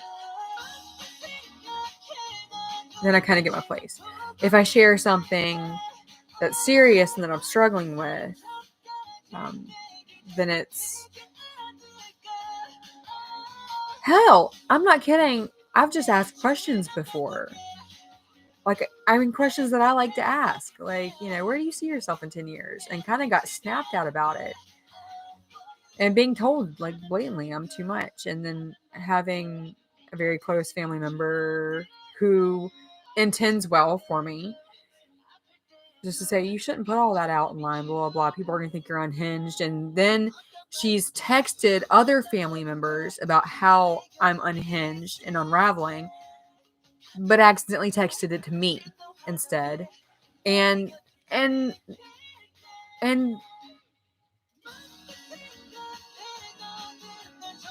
of that feels like love. And then when things like, I also like to hug and be playful, and I used to do that a lot. And then I got told that I was coming across hoey. And, you know, I've just put myself in alignment with a life that isn't the right frequency for what makes my heart feel. I've always loved music, and I've surrounded myself with people who genuinely just say, I'm not really a music person. And that's cool. They're like into the other stuff. So that's, oh, this song makes me feel weird things. This song helped save my life. So I'm going to play that right now.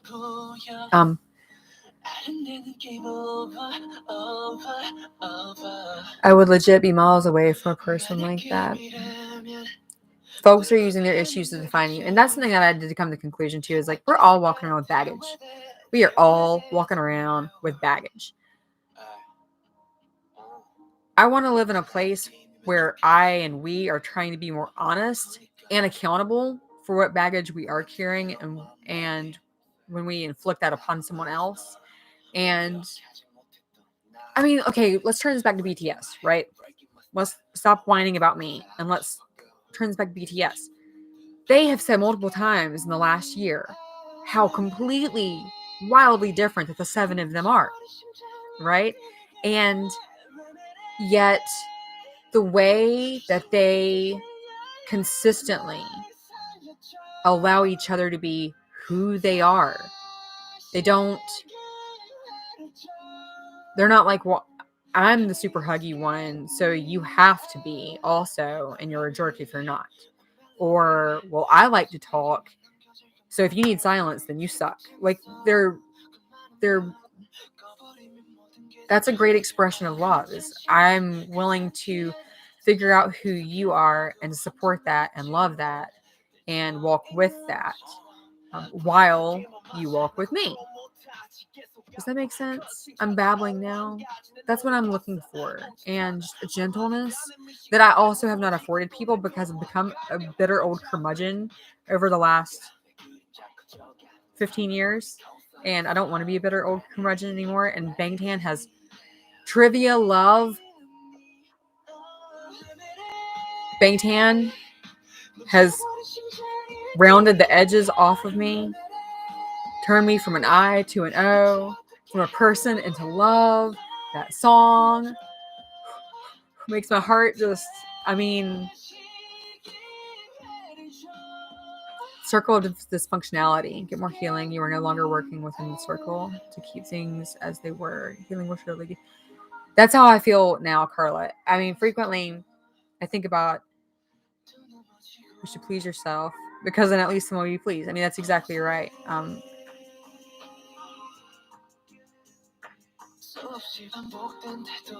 Amber, seriously, let me know if you have a DVD player.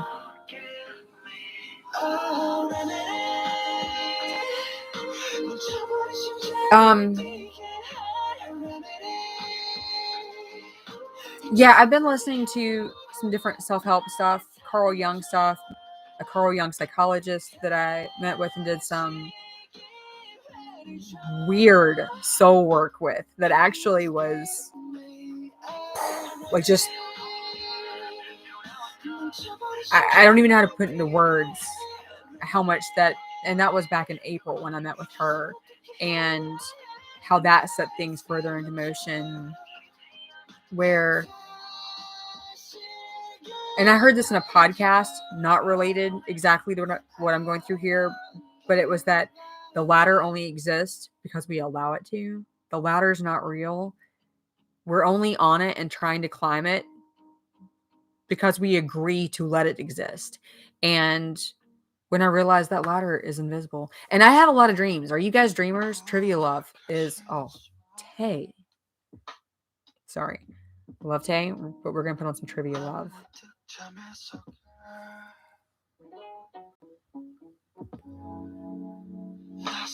I can't talk and think. Never mind. I was going to put on trivia love.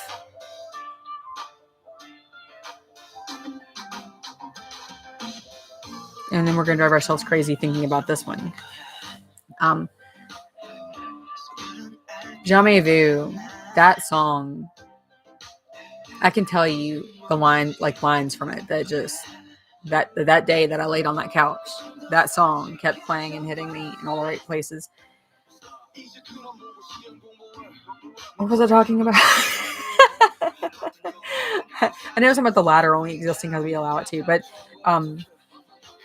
yeah, just kind of the way that things evolve and not knowing where things were going. But oh yeah, I do keep. I'm sorry, Amber. I think this is the second time you mentioned Sugar's remix.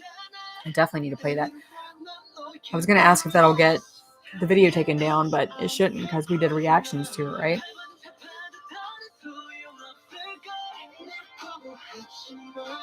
I'm also jealous of their relationship with each other too. You know, I can understand being jealous of their relationships. People call me unraveled, like, okay, there's the door. Sorry, I'm catching up on comments. There is nothing. Forever Rain. Oh my gosh. That song is so good.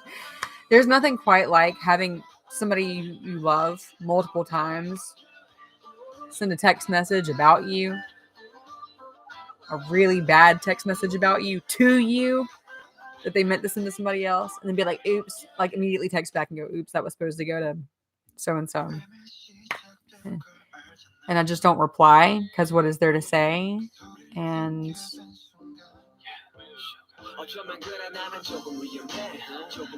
that's okay. It's okay. Oh my God, Yoongi,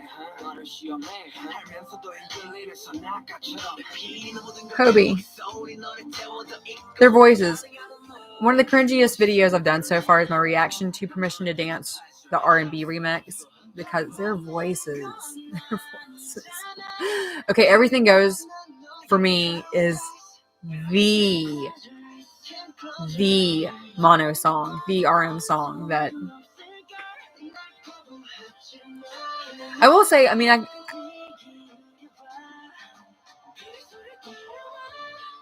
I was unraveling, but the thing is, I had told people that I'd asked for help. I was in therapy. I had been in therapy for a long time, and in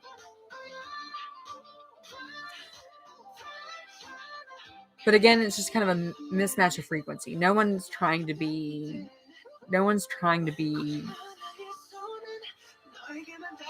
It's all from a place of love, and we're walking around with our baggage.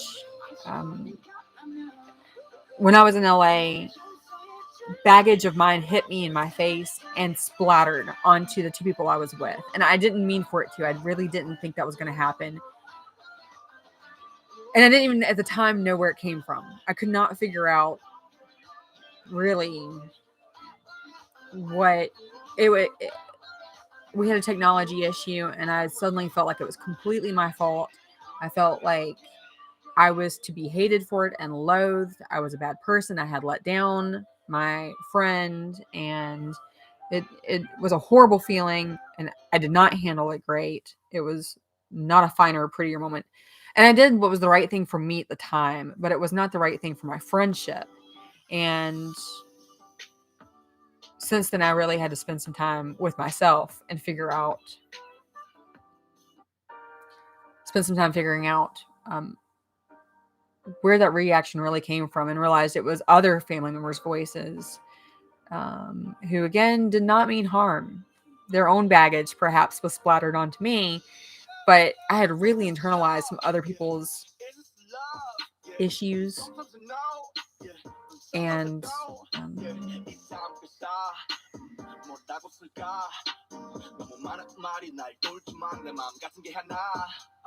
I can't believe I never got anything to drink. I can't believe I have a cake right here. I never lit my candle. Like, I was so going to do this Bangtan style. I was going to have the cake. I was going to... But I've just had fun talking with you guys. I even wrote down the questions that people did ask, and I haven't even really talked about any of them because I babble. I'm sorry. It did get resolved. Okay, well, the LA thing where my baggage exploded and then shrapnel hit two people who mean a lot to me who were with me. One of them has known me for a really long time, and because of the frequency she's on and the way she deals with things, she was very like, Ashley's going to figure it out. It's fine. And she was right. My other friend is newer to my world, and this was a little different. And thank God she's an adult about it. I mean, she the next day let me know how that did make her feel, and what was acceptable or not acceptable as far as our friendship together. Because while I was not hurtful to her, like I didn't say anything bad to her, I was saying bad things about myself because it was like all the voices that I've heard before in my head, suddenly they were coming out of my mouth about me. And I was talking about like how much I suck and I'm horrible. And And then I just got up and left. I was like, I need to get out of here. And I walked out. And that's hurtful. That's actually for somebody who I trust, who trusts me. I need to be able to take a breath and reel it in. And I also need to let her know that it's okay to just blatantly say to me, you've got to take a breath. Take a breath right now, because we have to sit and look at this differently. And that was that. So you can try to sing it to me in Korean. I won't be able to hear you. I am sad I can't hear your voices. I think that's a really weird thing. That's the weirdest thing about doing a live stream is I hear my own voice and I hear your hearts. I hear your voices. Romanized. Oh, that's so cute. Yeah, I'm 42.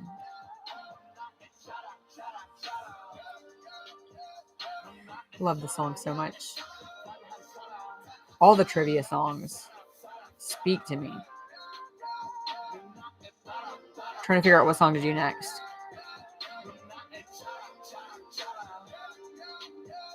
Does this say we don't? We don't talk together. Okay. Okay, we've had a request, and I need to finally come through on this one. Oh.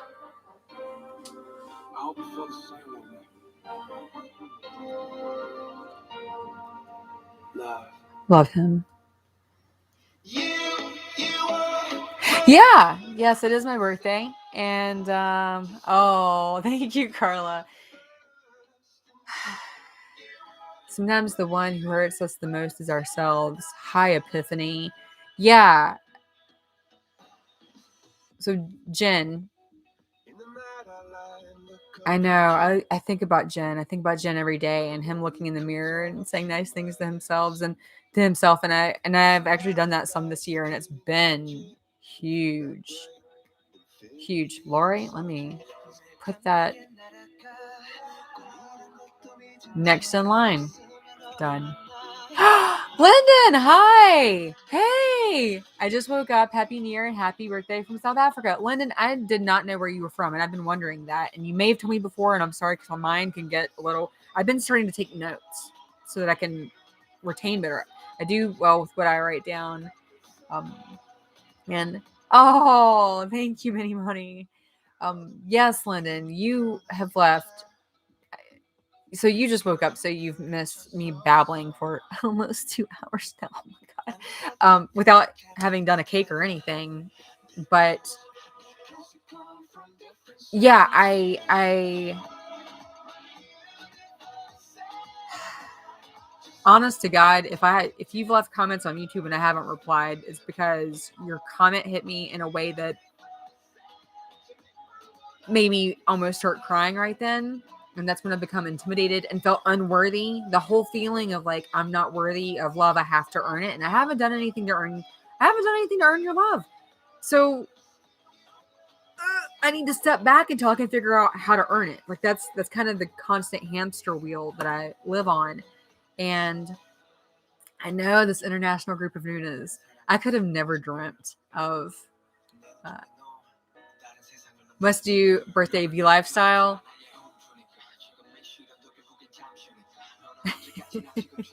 So what do you mean by Birthday V Lifestyle?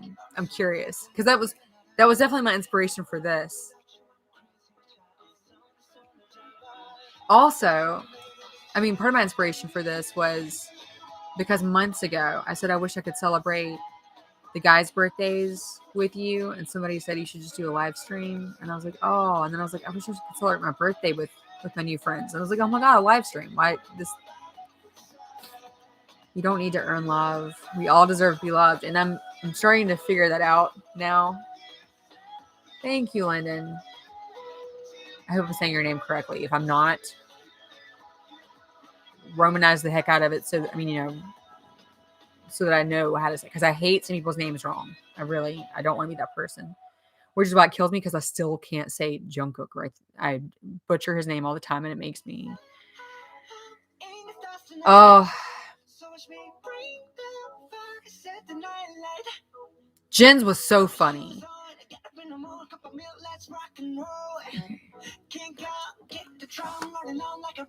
Okay, your song is coming, Lori, but actually, no, we'll come back to Dynamite. We're going to come back to Dynamite. I love that line. What's poppin', girl? What a great intro song.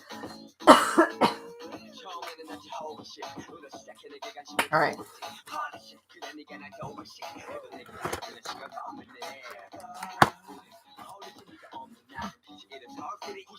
I thought I, for a second, was about to dump the cake in the floor. That would have been unfortunate. And suddenly I would have not been able to give Jen crap because I could not believe he was holding the cake up in the air and jamming that big hard candle into the cake. And I was like, you're going to flip the whole thing over. What are you doing? Yeah, What's Poppin' Girl is such a classic.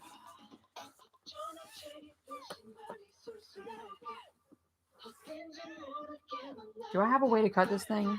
Do I have a way to eat this thing? I could just, take a bite like that, right?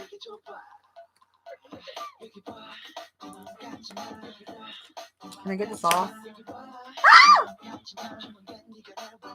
Sorry, cake's falling everywhere. I didn't anticipate that, apparently.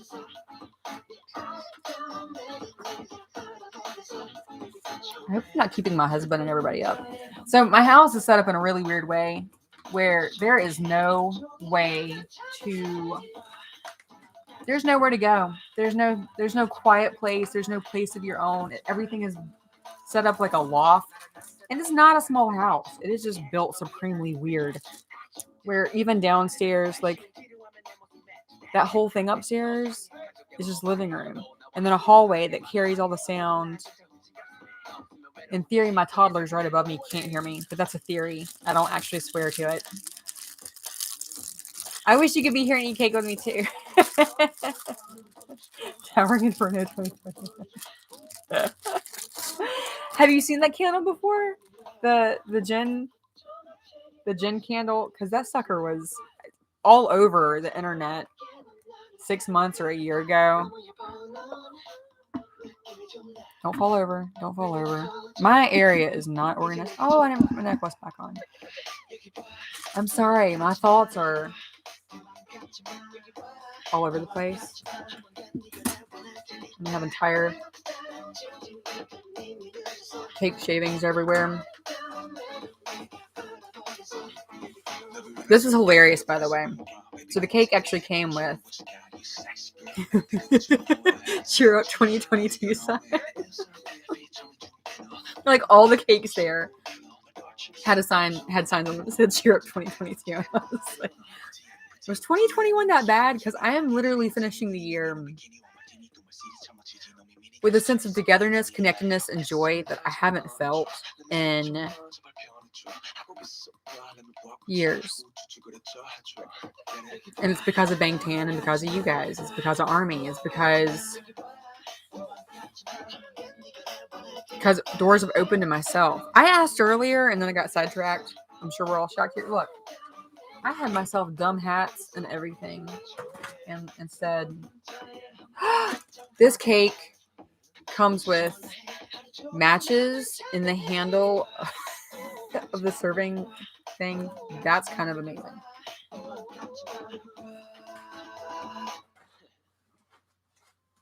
Sorry, didn't mean to vanish there. The song is lovely.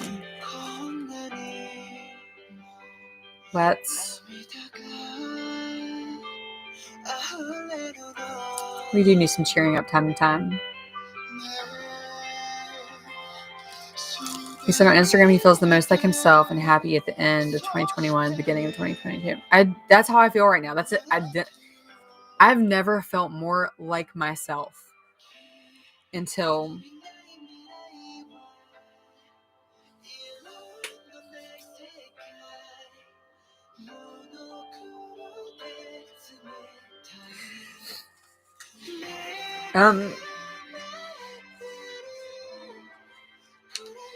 I've met people now who I really feel like are fully allowing me to be myself and to figure out how that is. And most importantly, I'm allowing me to figure out and have the space to figure out who I am and to enjoy that. And it I never thought when I embarked on this year that was where it was going to go. And the weird thing is, it really does feel like the beginning. And I feel like there's going to be a lot of really hard stuff ahead. I feel like the more you choose to delve into who you are, the more you risk losing stuff that you knew, stuff that you had, stuff that you want to have. But you have to choose that you are the priority, which sounds really selfish and weird, probably, to a lot of people. But yeah, I am heartbroken at what there is to lose out of wherever this journey is going. But at the same time, I almost lost my life. I almost lost my life by trying not to be me. So I remember that. And like I said, I feel, if you guys watched my corny vlog, I'm corny, but my corny vlog from LA, then you saw my experience in the airplane with Euphoria. It was taking everything in me to not just burst into sobs while the plane. Okay, first of all, I've not traveled before, so being in a plane was very wild, and it was so loud taking off. The plane was loud, and people were quiet. I thought people would be like chatty and stuff when the plane was taking off, and that would be a nice distraction. Nothing. There was a kid crying behind me, and then it was basically silent. And I couldn't believe that people weren't talking. And all of a sudden, I'm hearing like an angel from heaven. I can hear. Also, I don't know Korean yet. I'm learning it. I don't know Korean. So to hear Euphoria so clearly, syllable for syllable, as if I were listening to the music on earbuds, it all felt so divinely inspired. And then suddenly, even all the things that I thought, everything that's been hard, my marriage.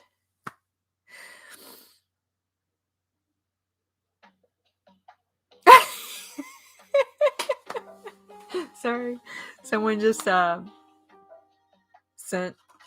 Oh, you didn't purposely hold it for review. That's funny. I'm so posting that show. That's funny, Lori. Oh my god. Thank you for that. Thank you for making me laugh. That was phenomenal. Yeah. So when I was on the flight, and then started crying, I thought I was gonna burst. I thought I was gonna burst into sobbing because I was thinking about my marriage, and I was thinking about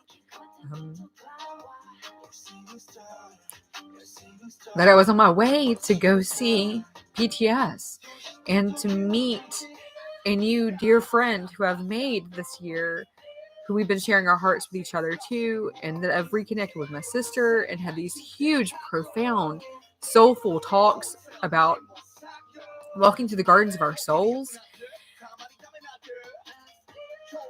And because I don't fly, I was like, oh my god, what if the plane goes down and I don't get to see them? Like, it was really scary.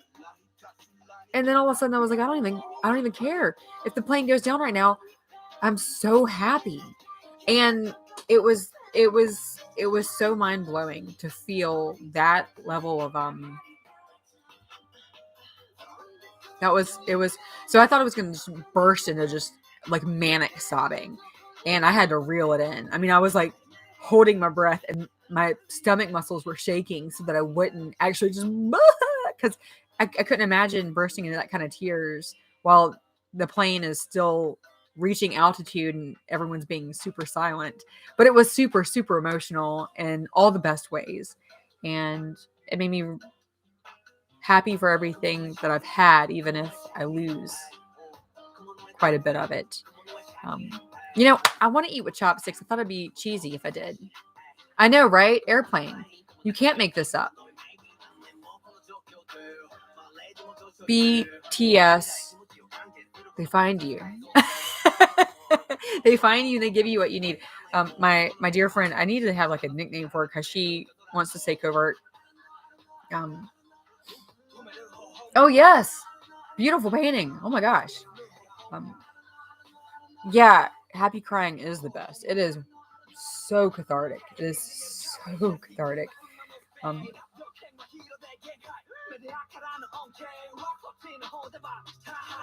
Airplane Part 2. That's the first reaction video I did. I mean, I felt embarrassed by being Army and all that whole beginning journey. I felt really embarrassed by my reaction to Airplane Part 2 because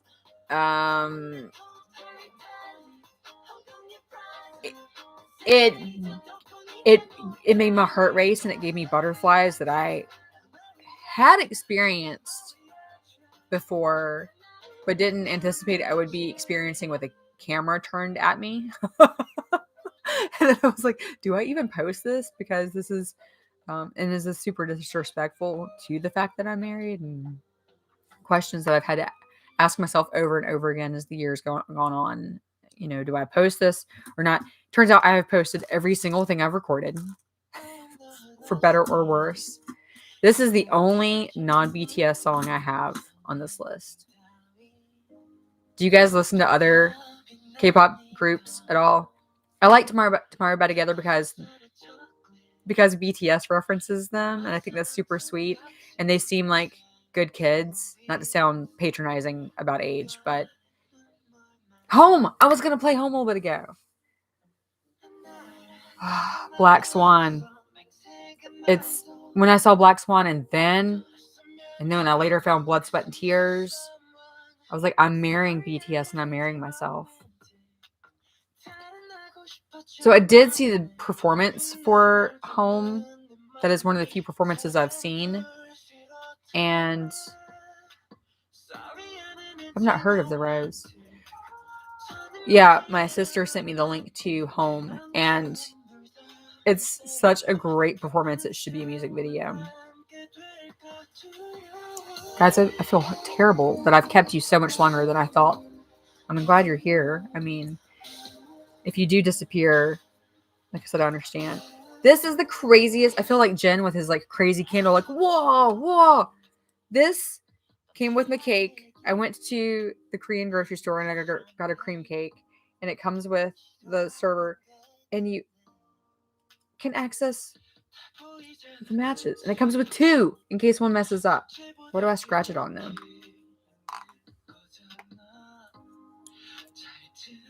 Oh, I thought you said you're not having fun. My heart about broke a little bit because I felt responsible.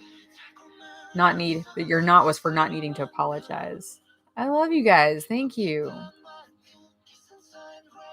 I have not listened to or watched Jackson Wang, but what is her name? There's another YouTuber, Mandarin Mama. She's super cute.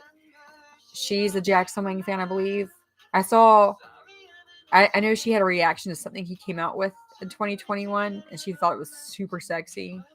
So that's all I know is apparently he's sexy. Is he? Our guys can be pretty darn sexy. I'm trying to look up what song to play when we already had our answer. It was right there all along.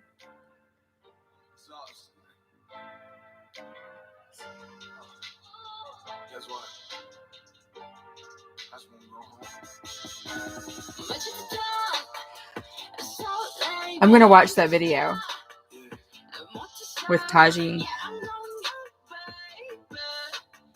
The song that was playing, Carla, was from Tomorrow by Together, and it's called Anti-Romantic. It was a big deal all over like TikTok, and I was happy for the guys that they were getting a little hype from that.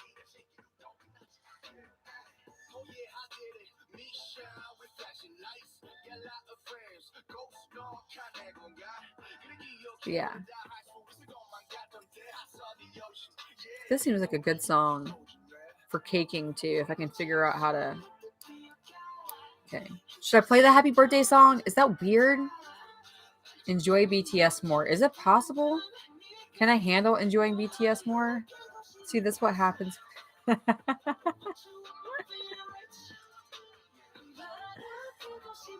There's so many performances I haven't. I've seen so few performances. Okay.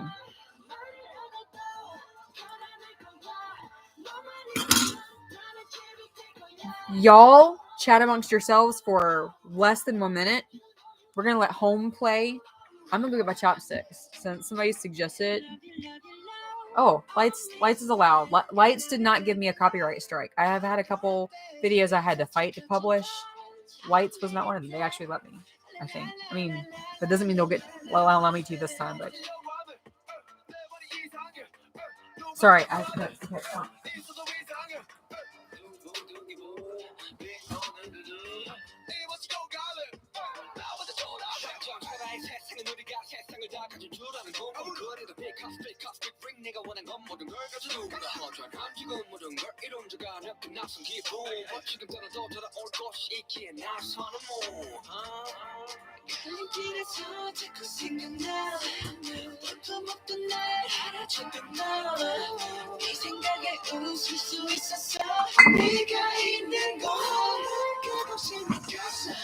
Totally forgot everything. I'm sitting here talking about how thirsty I am. First of all, ding dong. Got a cup of water. I don't know where to look. I'm not used to this camera. Got soju for midnight. Got a birthday cake.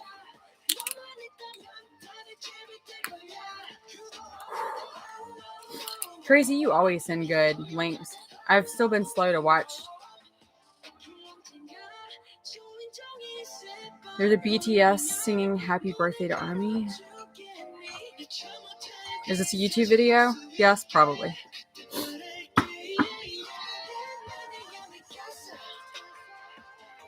Wrong video. Okay. Oh, my dentist said happy birthday to me via an automated email. I feel so touched. Okay, hold on.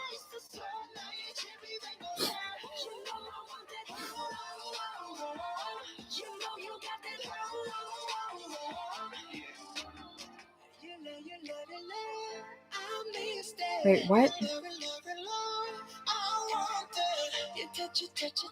I can't figure out what a B-side song is versus an A-side, considering we are not in the age of cassette tapes anymore. Can somebody please explain this to me? Like, how do we know when a song is B-side song? I struggle with this. Because, like, Telepathy, fantastic song, obviously. And yet, BTS Happy Birthday. If I type that in, will something good pop up? Moonchild's great. Is this it? All right, we're going to play it. Oh. I don't have candles lit. Hold on. I feel so dorky. I loved how Jen, it made me feel really happy seeing Jen do his live stream and him saying how awkward he felt. You guys are so sweet. B-side is the non-single. But what? But couldn't it just be a single if they just chose? I'm so not.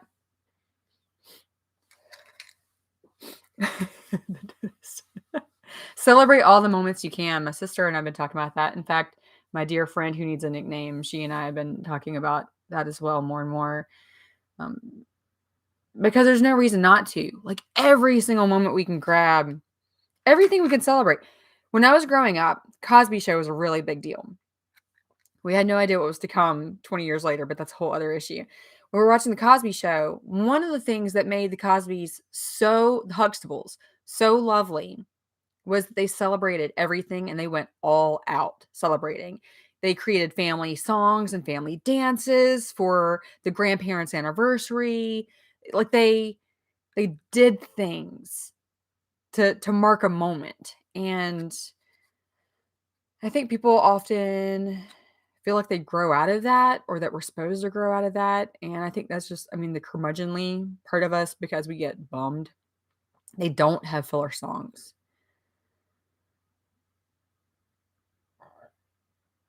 Like back in the day when I had cassette tapes, I genuinely thought some songs were filler songs. I understood the whole B-side thing then.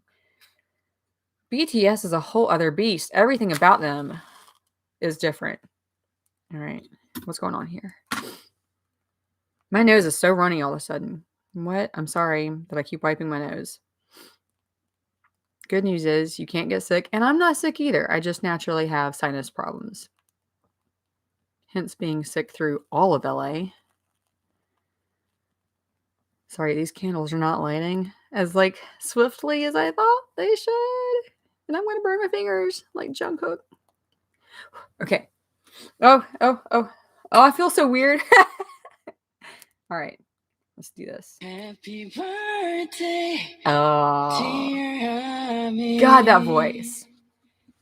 Happy birthday to you. It's supposed to be 42. Happy birthday to you.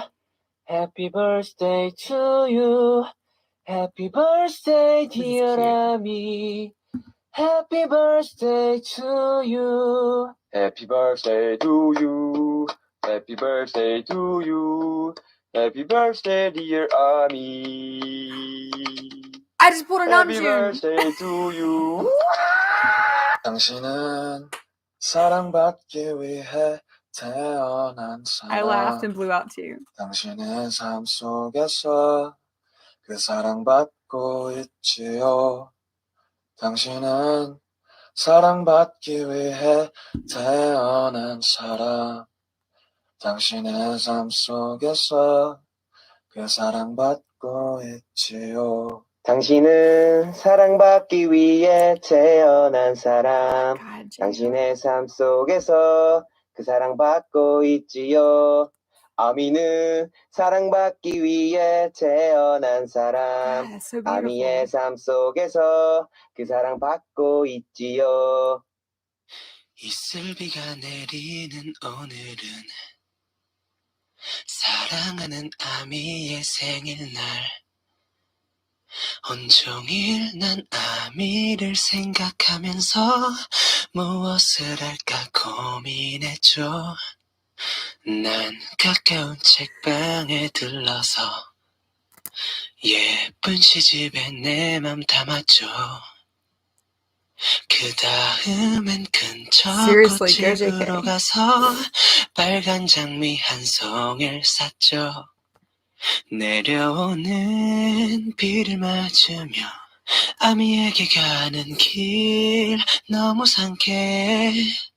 품속에는 장미 한 송이 책 한 권과 그댈 위한 깊은 내 사랑. 생일 축하해요. Happy birthday to you. Happy birthday to you. Happy birthday, dear Ami. Happy birthday to you.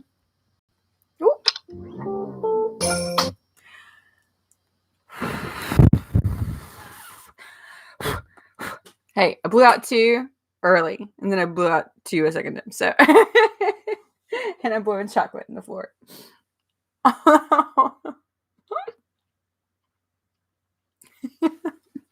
Thank you guys.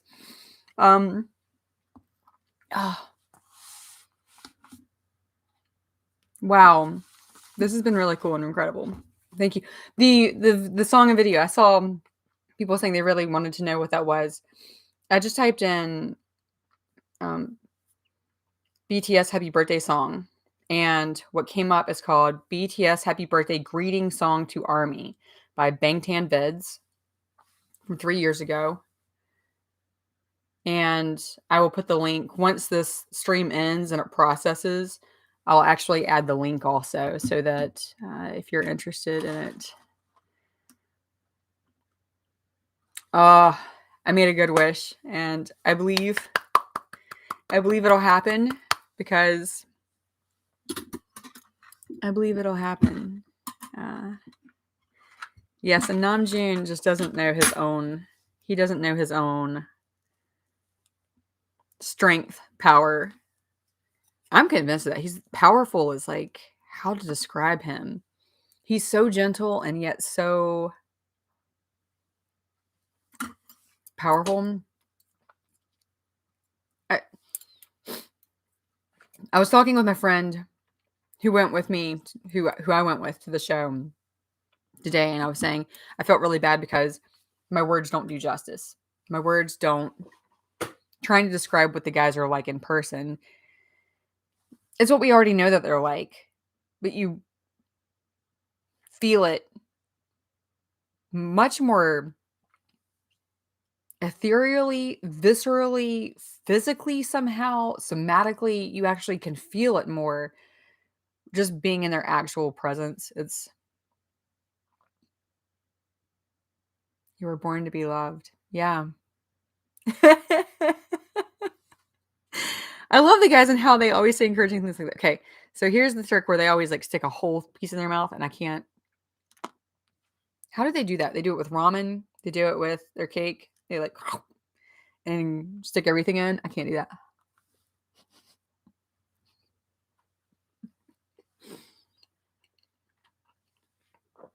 That's good.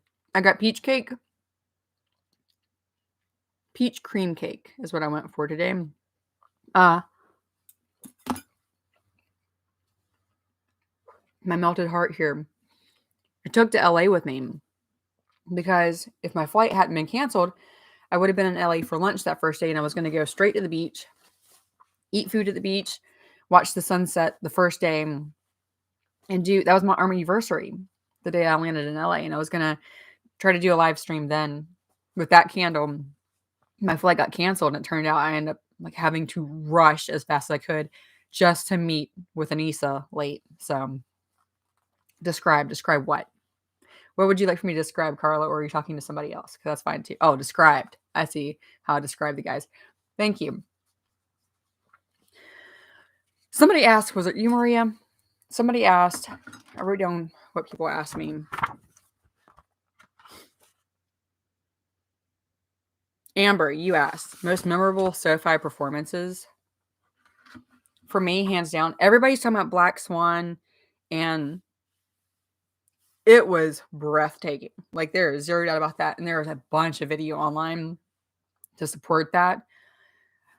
Hands down for me, what surprised me was my reaction to Save Me and Idol, which they played back to back. When Save Me, okay, up to that point, the whole concert, I'm like jumping up and down and excited, and got my Army bomb, and as soon as I realized Save Me was starting, there's something so simple and honest about that song, and especially when I first discovered it in the video. I mean, even the video, there's something so simple and honest about it. Thank you, Carol. Wow. That's awesome. Thank you. Soju, plum flavored, I think. Does that say plum? That says plum flavored. I've never had soju. Let's have it.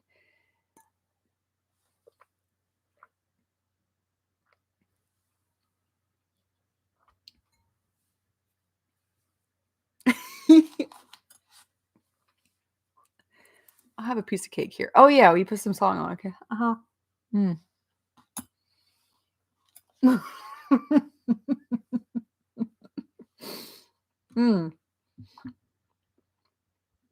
had not had soju before. I don't drink really either, so I'm not against drinking. I just don't.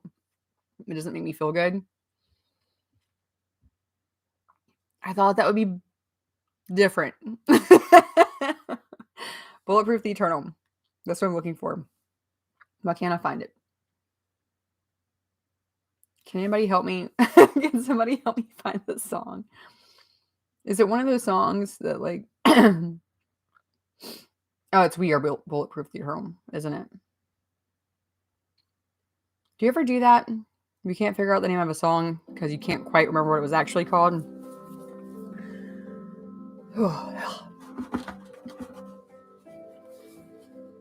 Amber, that's good to know, Kimberly. Kimberly, I love hearing from you. Woo! I know. This song is tears. I still haven't seen this video. I still have not seen this video. Okay. So first, talk about Save Me and Idol. When Save Me came on at SoFi, I went from like jamming out to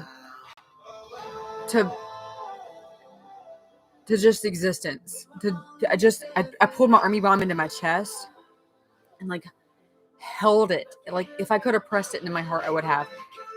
And I just stared at them. I just watched the guys. The whole way through Save Me. I just took in every sound and every movement. It was kind of the moment where I realized I was standing there and watching them.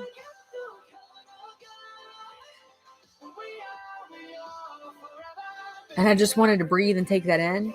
And then it's like it, without missing anything, slid right into Idol. And the whole You Can't Stop Me Loving Myself. And Taeyong is such a funny factor in the video for Idol. And I keep thinking about, it sounds weird, I've been a little haunted this year by, one of the very first friends I made here because of this channel, when she commented how much she disliked Taeyong. And I kept thinking, okay, well, I think she's a fairly new army also. She just needs time to discover him more and realize. But anyhow, so I'm from Save Me, where I'm just in awe, just breathing and watching the performance, to cut into Idol of You Can't Stop Me Loving Myself, and me thinking about what a friggin' anthem that is. Like, just the power of that. And then, like, boom, it was like everything erupted, and I just suddenly I was going to explode out of my body. Suddenly I was jumping up and down furiously, like all the energy I had saved up during Save Me, just breathing. All of a sudden it was all coming out, yelling at the top of my lungs how you can't stop me loving myself, and me feeling it for the guys because I knew they've experienced it themselves, and me feeling that now for my life. Dory! Happy New Year to you, and thank you for the birthday wishes. Oh, yes, I need to get back to you on Instagram. Dory has a YouTube channel also. Huge. Jimin lover. Check out DA Dream. I'm pointing to where she is on the chat right now, though she may not be for you, so that might be pointless. But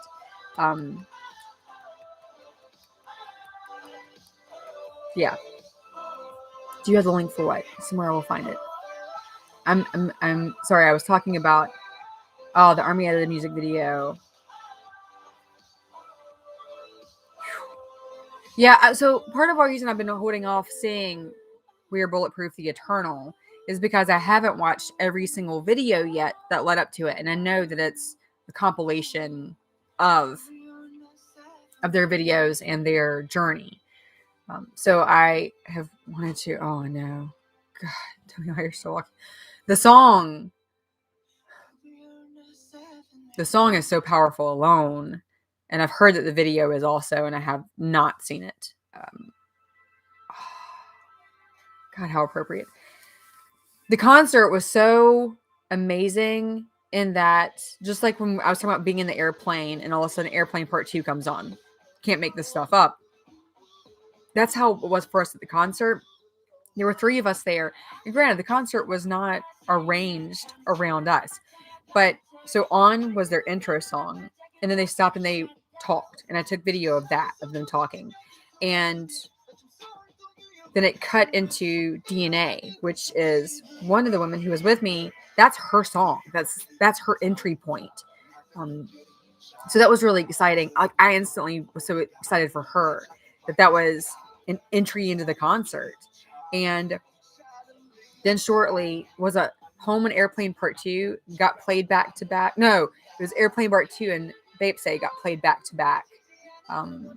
on our concert night, and the other my sister who I was with also, that's her like two of her favorites, and then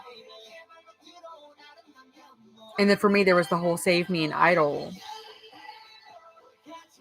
thing. There's this connection, but before, yeah, DNA from what I understand did bring a huge wave. It's so funny to like, as a Dynamite Army, I didn't know jack squat when I found them. And then as you learn about their history and you see that there are these different waves, there are these tidal wave moments of their career and of society, that society needs this. There's a reason why this is so huge. And while they are incredibly gorgeous and incredibly talented, and their music is incredible, all of that is true. Beauty and talent and incredible music also exists other places, right? There's something much bigger at play. There's a connection at play, a connection to our own existence and a connection to each other's existence that BTS holds this power, radiates this power of. I know I sound foo-foo or la-la or whatever, but it all goes back to Carl Jung. And anyway, to see these waves of time and how other army got pulled in. And like, I love Dynamite because it's the song that brought me in. I don't love Dynamite as a song. It's a fun bop, not knocking that. It brought in a huge wave. I'm thrilled about that. It was the Trojan horse that got me in. To see the video for On. Happy New Year, Amber, for everybody on. It's midnight. It's midnight for some of you now. Oh, Happy New Year. I'm so sorry. I was talking through it. Ignore me. There are so many moments that feel like destiny. And destiny brought us together. Artists and music for healing. Yeah.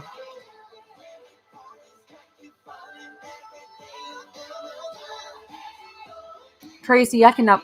For those of you, Tracy, Carla, for those of you who, for all of you who were there, Kelly, oh my God, I can't believe you guys were in LA and that I was in LA and that I didn't meet with you guys. I was not well. I was sick. Things were also busy, kind of crazy. Microcosmos again. My phone's gonna crap out. That's gonna be sad. Do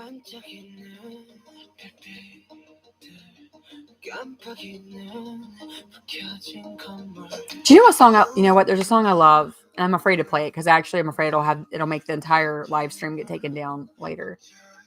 It's definitely from I think their very first Japanese album. It's called The Stars, and I love that song so much. And I also love this song. Gosh, have mercy.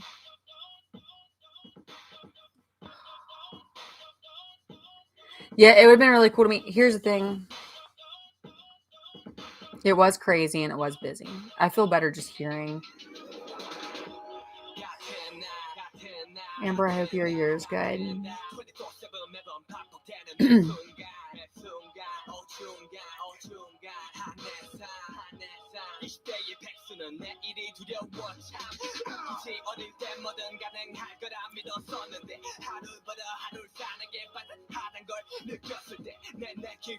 Floodgates are open. I'm a big dreamer. Tomorrow's supremacy. Heck yes, Maria. You get it. There is... I'm big into dreams. And I don't just mean like the young forever. Keep dreaming. But I mean sleep dreams. Do you guys... do you do sleep dreams? Do you have... I have a lot of sleep dreams, and I do believe there's power in them, that your soul is speaking to you. I think dreams matter often when I can remember them. And anyhow, I've had a number of dreams about basically magic doors opening. And I'm sad when I go through periods that I don't remember dreams. So I do know that feeling.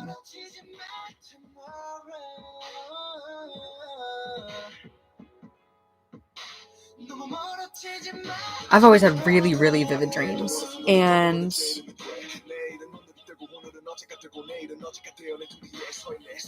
I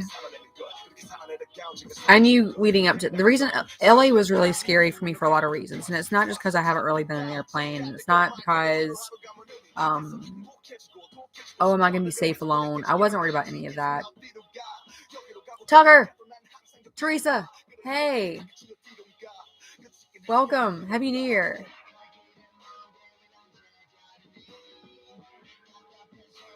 Yeah, what? We stayed in the same hotel as me? 2 days apart. That's some rough stuff. That is like, that's some you've got mail stuff right there.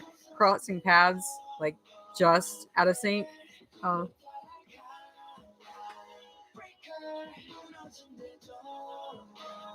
You had your first BTS dream and it scared you? Why did it scare you? I want to know. I want to know why it scared you. Tell me, Maddie. Peach cake is really good. Good job. Thank you, cream cake. Yeah. I still don't really know where my life is going. So I'm going to fall apart a lot. You're going to see it happen. Because I'm scared.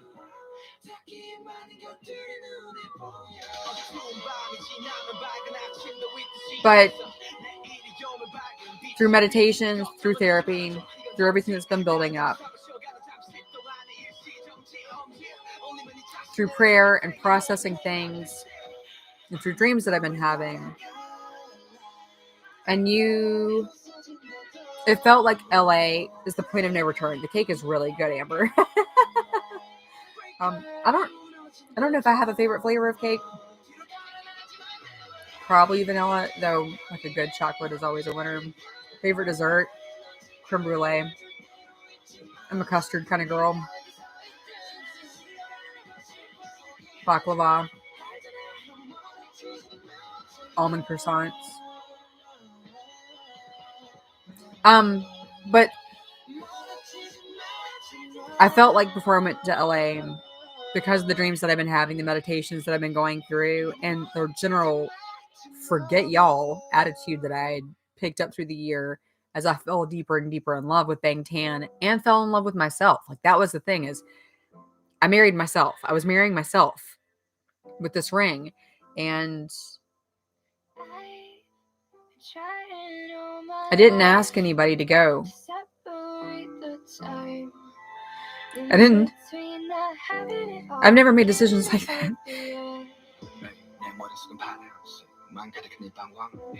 If I had asked to go to LA, the answer would have been no. If I had, I love that you guys are talking about food. It's so cute. I love it. So Bangtan.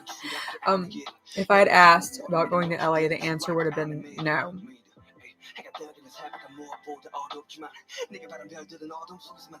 And it was like no to myself already, because it didn't make sense and it's not my money and blah, blah, blah, blah, blah. And then at 1:30 in the middle of the night that the concert was announced, I'd already...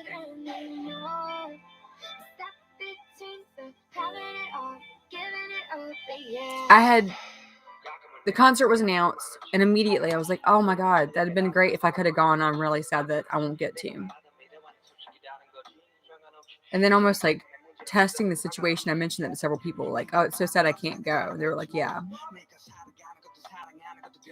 And then it was 1:30 that night, and I saw somebody on Twitter had typed, I know it sounds crazy, but I went ahead and booked a flight and an Airbnb for the week of the concerts. Tickets hadn't even gone on sale yet. The concert had just been announced hours earlier. And my heart raced, and I thought, oh my God, everything's going to book up. And I haven't even allowed myself to question if I can go.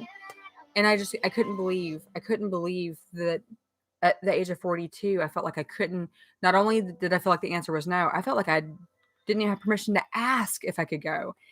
And I was infuriated. I was so just mad that I've let all the doors close on myself in my life. So I pulled the phone under the covers and I booked an Airbnb. And my heart was racing. And I thought, I've lost my mind. This is it. This is going to be the end of my marriage. This is going to be the end of everything. So when I decided to announce that I was going to LA, it was never a discussion. It wasn't something to talk about. We just had to deal with the fact that I now needed to figure out who would take care of the kids and how I was going to get a flight and if I could even get tickets to the concert. And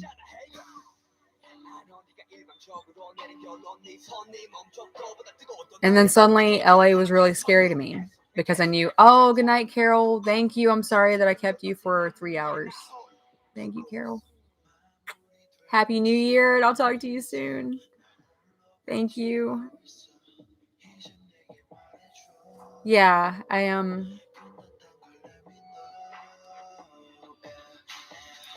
I felt like if I went to LA, it was definitive, a point of no return, that like the ball is rolling and I'm prioritizing my life at whatever cost that may be. Having now done LA and come back and thought about it, I realized the point of no return had already happened. It happened a while ago. So I'm glad I went. I'm glad we went, everybody who did go. And I thank you for the encouragement that people.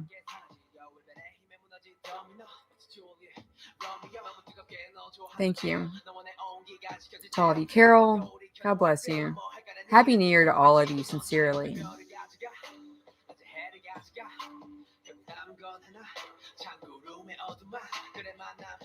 I want them all to have love in their lives, no matter what that looks like. I fully agree. I talk about that a lot. I'm always really sad when people, like, first of all, I kind of backed off of Twitter because it was making me very upset. It's a whole other story. Not everything about Twitter, but what was making me upset was making me really upset. And I have anxiety anyhow. Just kind of feeding that. But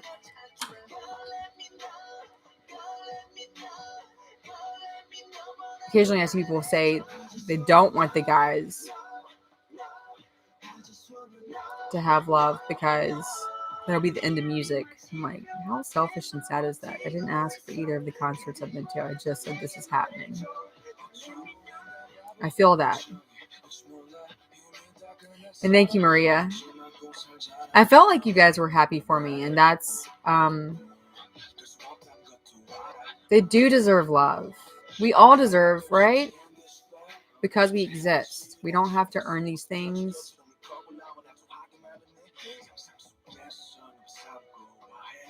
Okay, I'm going to catch up on your dream now. All right, Maddie. I sat next to V.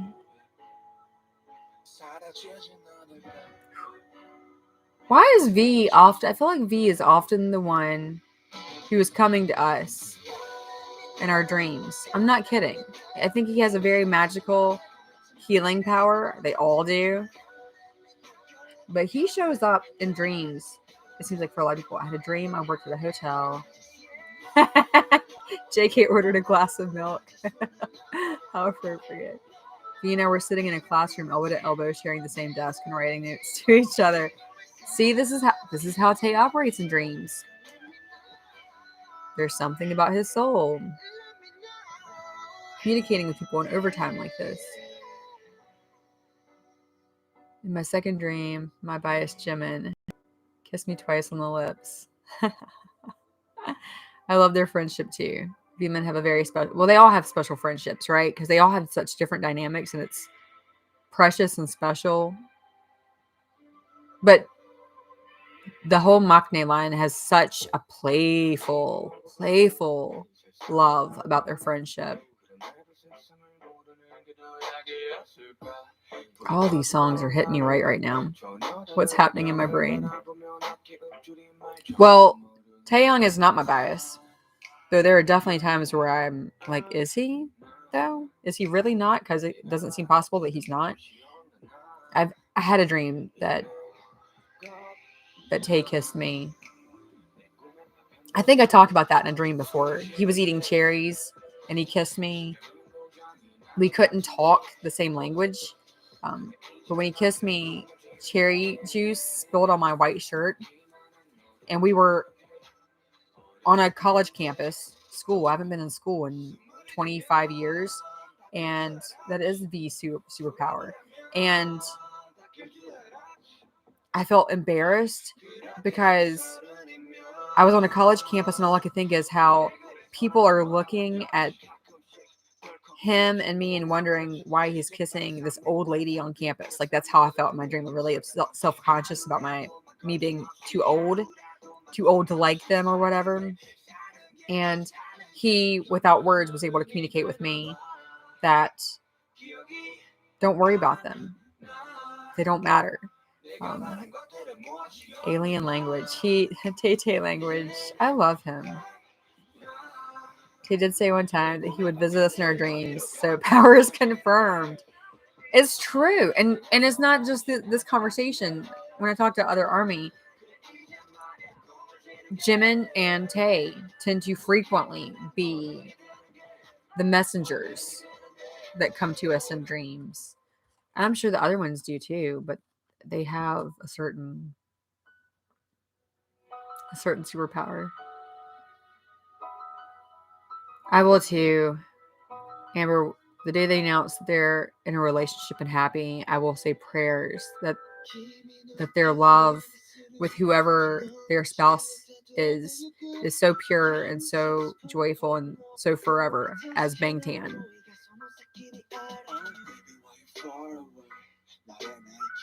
Jimin isn't. Then Beth and Tay teleports to Army's dreams. Yes. Yes. Lyndon, are you asking me if I have a bias? Or are you just kind of overall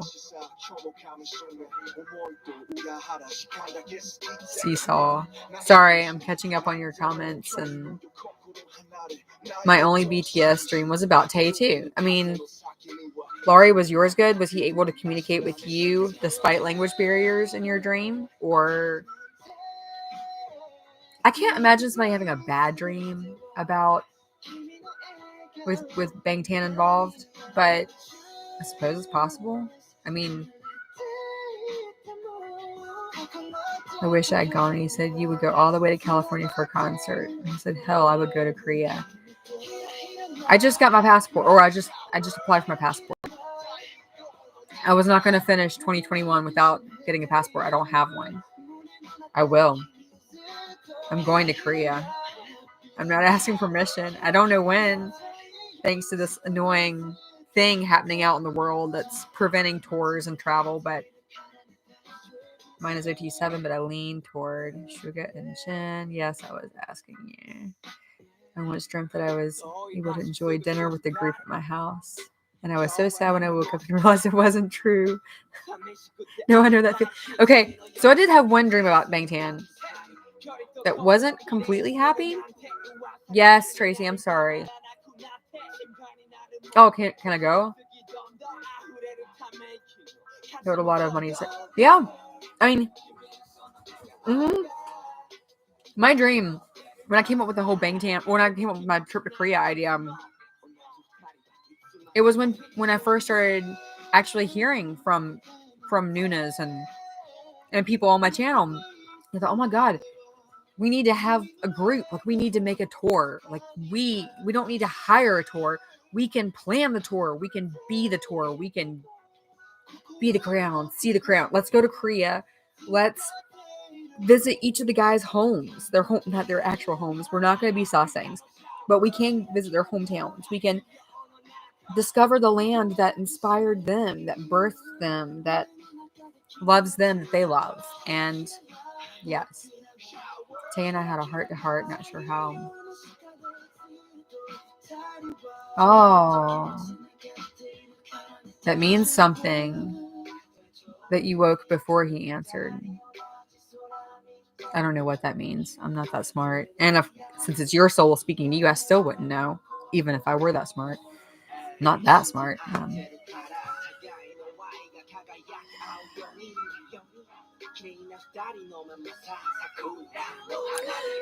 Yeah, I had a dream that was all of them, OT7, and it was a fan signing event. Good. We're doing the trip. We're gonna plan a trip. We're gonna go. I'm gonna be in South Korea quite a bit. It's gonna happen. So yeah, I was at a fan signing event, and there was like a general auditorium type area, but they weren't in it. They were in a very small personal room, and their room was dark and like with golden light shining directly at them, and there was a line going through, and I was going through the line, but it was empty because it was over. Like there was debris and stuff on the floor from people's, stuff, whatever. And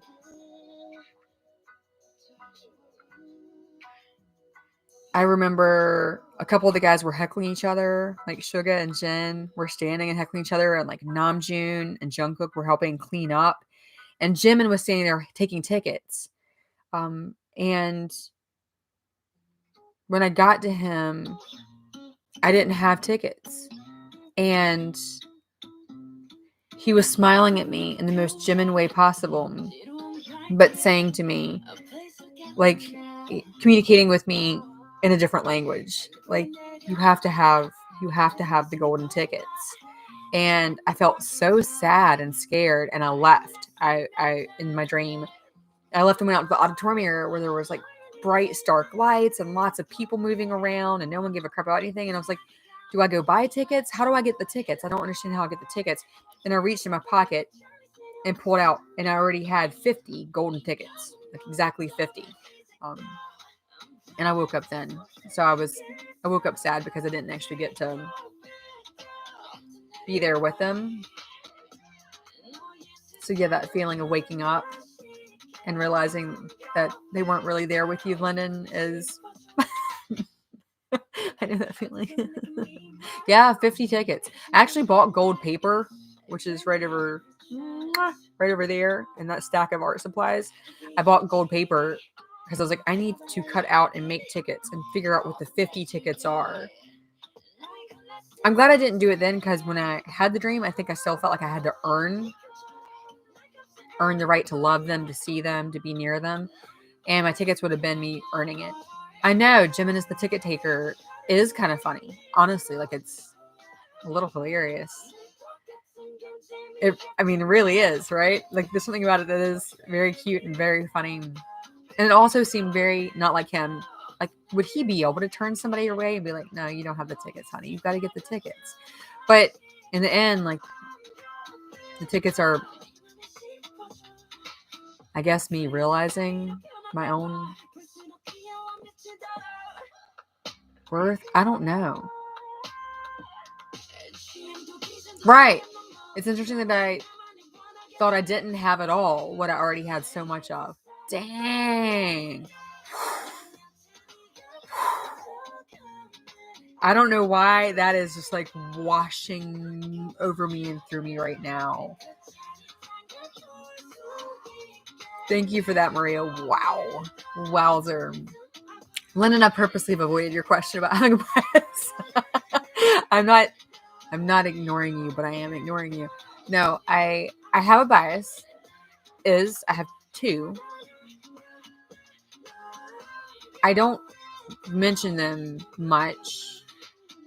In fact, I don't think I've ever called them my bias. I don't think I've ever actually said on my channel that they're my bias. And it's because I actually have a hard time saying that.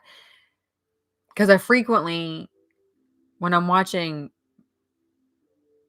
much of the other guys at all, I'm always like, ooh, I think you're my bias. Until I see my actual two biases. And I'm like, oh, hell no. Like, you're my bias. There's no question involved. And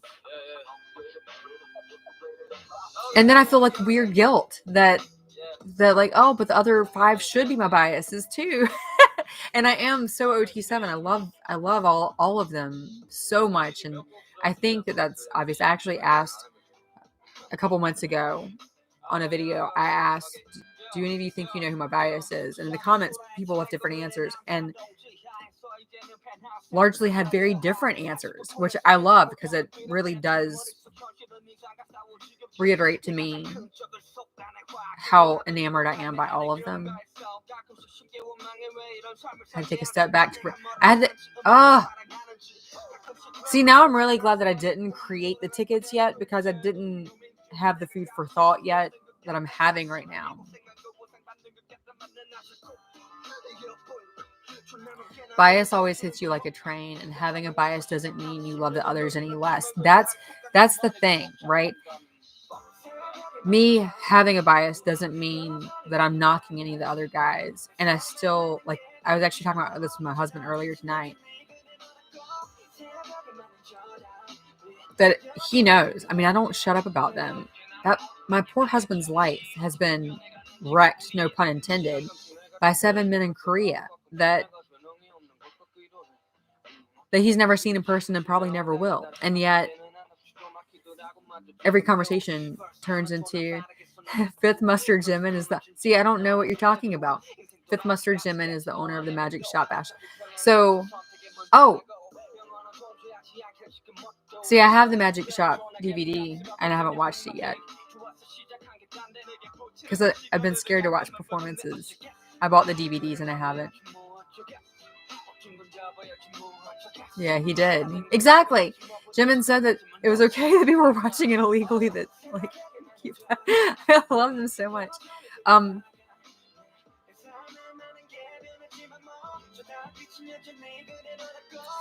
Yeah, my husband knows more than anyone because he's around me all the time and can't escape it. How much I love all 7 of these men. And I'm proud of them and overwhelmed by their talent and their beauty and their humor and their personalities. And yet I hands down have like 2 that hit me like a train. And I've got like the other ones make me feel like I'm being hit by a train until I actually get hit by the train. And I'm like, oh my God, like there it is. That's who my bias is. My husband hands down knew who one of them was. And the other one didn't know at all, which was really funny to me that I concealed it that well because I didn't want to make him feel uncomfortable at any point, which too late. Like this whole year has made him feel uncomfortable. I know it has. It has to have. Strong man, loving man, patient man. This has to be so confusing for him. It's confusing for me, and I'm living all of this, right? Are they Jimin and Jungkook? Well, I can't say Jungkook's name, so he's not allowed to be my bias.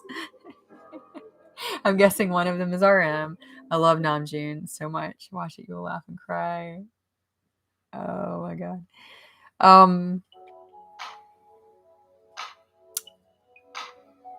Laurie, have I told you who my biases are? Or is that legitimately your feelers? There's no way. It just stays there beautifully. I'm loving the guesses. See, this makes me happy. This makes me happy. Yes, Jimin and Suga. Jimin and Yoongi. That was a good guess, Lori. If that was like totally guess, that was good. That's who you. Today's my bias, but the rest of the guys are all records. That's where I am. Like the guys hit me like waves, and Jungkook and Taeyong are waves that just recently have been over me. And by recently, I mean for 2021. I've only been a fan since 2020, so what am I talking about?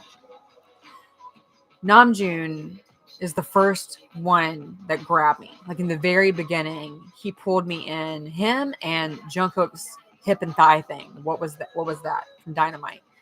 And Suga, my husband, that completely because I don't. So here's the thing about Suga.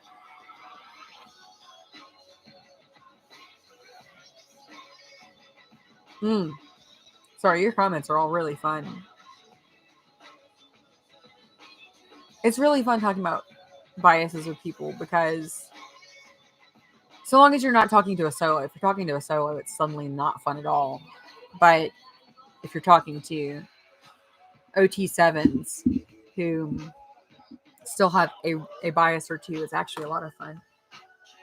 Yeah. So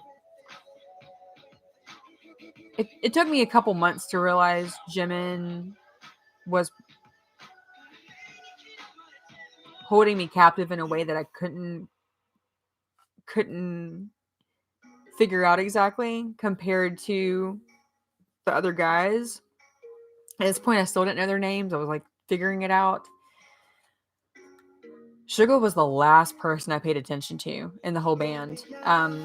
Yoongi to me was like, this sounds horrible. He was a guy who was there. Like, he and Jin were the last two I paid attention to, really. And yeah, a lot of us do have two, which is so neat. I honestly think one of the very first, those compilation videos I had been avoiding so badly, I think one of the first ones I watched actually was about Yoonmin, because I was like trying to watch Jimin stuff, and there was this whole Yoonmin's real, or why Yoonmin's the cutest or whatever. And I watched it and I was like, huh, I'm a little intrigued by this Suga fella. And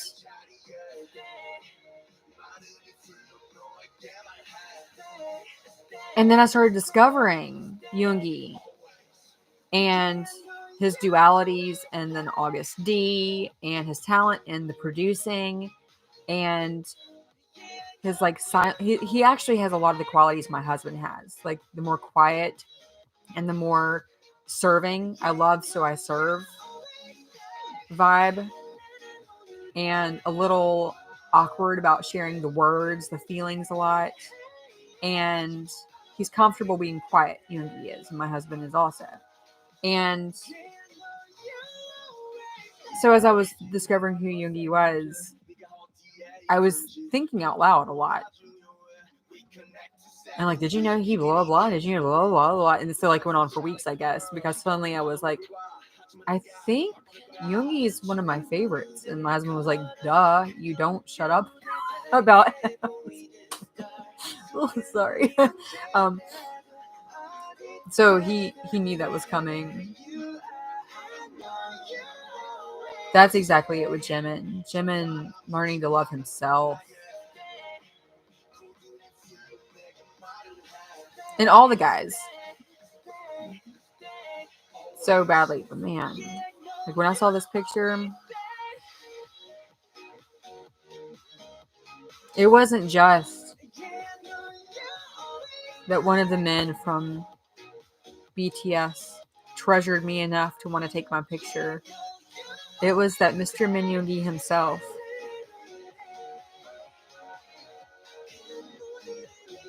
valued me. Oh, it felt special. Yeah, my husband knew before I did. It's like I was in denial. It's like I was in denial. Suga can't be my favorite. I've been paying the least attention to him. I didn't even notice him for like 2 months. I mean, I knew he was there, but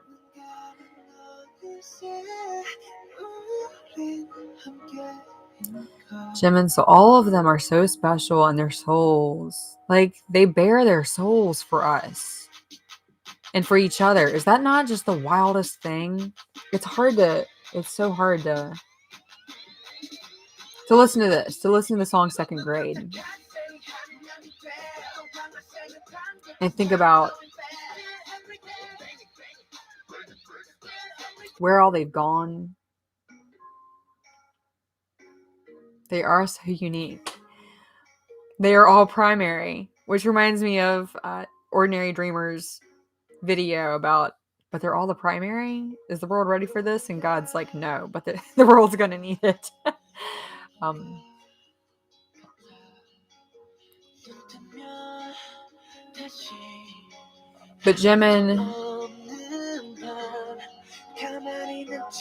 Jimin's soul, the softness, and and like he is just a big soft beating heart.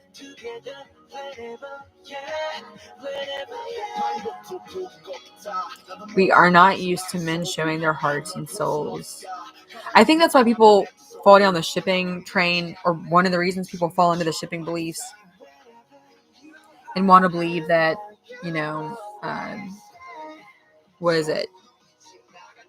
I don't know what they're called, but the Maknae line especially, it seems like you get caught up in these love triangle rumor mills and controversies. And I think it's because we're not used to seeing men bare their souls the way that they do. And on top of that, we're also not used to seeing men hug on and be affectionate with each other so openly and so frequently. No, I do not like the shipping either. It creates problems. I mean, massive problems, and that's how solos end up being a thing, and how members end up getting hated for completely ridiculous reasons that don't even make sense and aren't true. Um,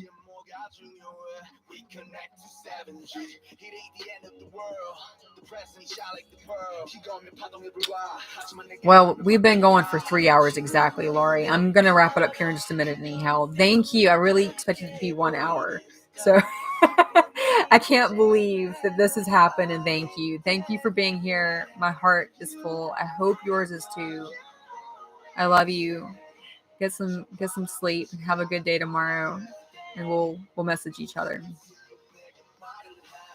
Happy New Year. Yeah, I'm not into the shippers. They're troublemakers. But I think people very innocuously fall into those videos about it, because I did too. I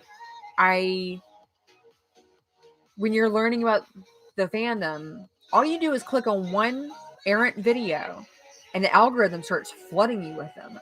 So I think I watched a couple of the Yoonmin videos, which don't tend to, I don't think, be like strong shipping videos. But then what it was, I saw somebody say something very terrible on Twitter about Jimin. And my heart was broken. Why are they saying something horrible about Jimin? And then I actually Googled it and found a Reddit forum where somebody was saying that there's all these rumors about Jimin breaking up one of the ships, and how he's always trying to mess up another like, and some of the comments I was saying just, and then to see Tay is also the villain in some of these weird shipping, it's so frustrating. And I do like the cute moment videos because it's not really shipping if you don't see it that way. That's exactly it. Like if you're watching a Yoonmin video, it's just about the adorable dynamic that Yoongi and Jimin have. If you're watching the right Taekook video, you're just watching the wonderful relationship between Jungkook and Taeyoung. The V-men, yes, the Taekook. Uh,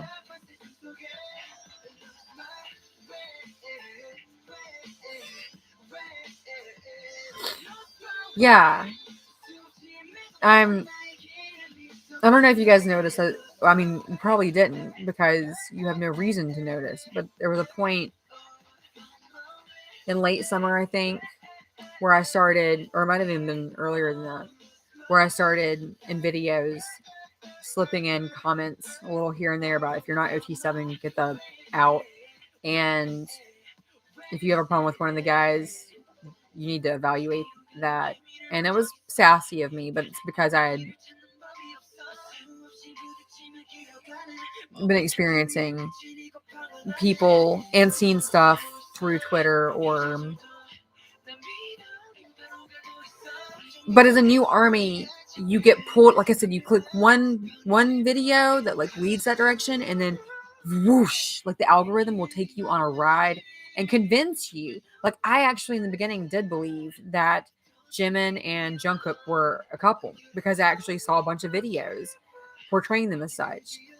And then it was when, like I said, I saw on Twitter the whole, well, Jimin's the bad guy because he's trying to break up Taekook, and I was like, what? So then I started thinking instead of watching the algorithm videos. I started thinking and realized, oh my god, this doesn't even make any sense. That this band would be together for 10 to 12 years, creating phenomenal work together, living together, supporting each other like this, and yet being riddled with love triangles. No, that doesn't that doesn't make any sense. That doesn't add up. So I've actually seen a Butter era army make a comment about well, they actually asked me if Taekook was a thing because oh my god, they're so precious together, and I was like, they are as friends, as very special friends, because Bangtan is about special connection, but um, but if you really start to weigh it out, it doesn't make any sense at all. And anyway, yeah.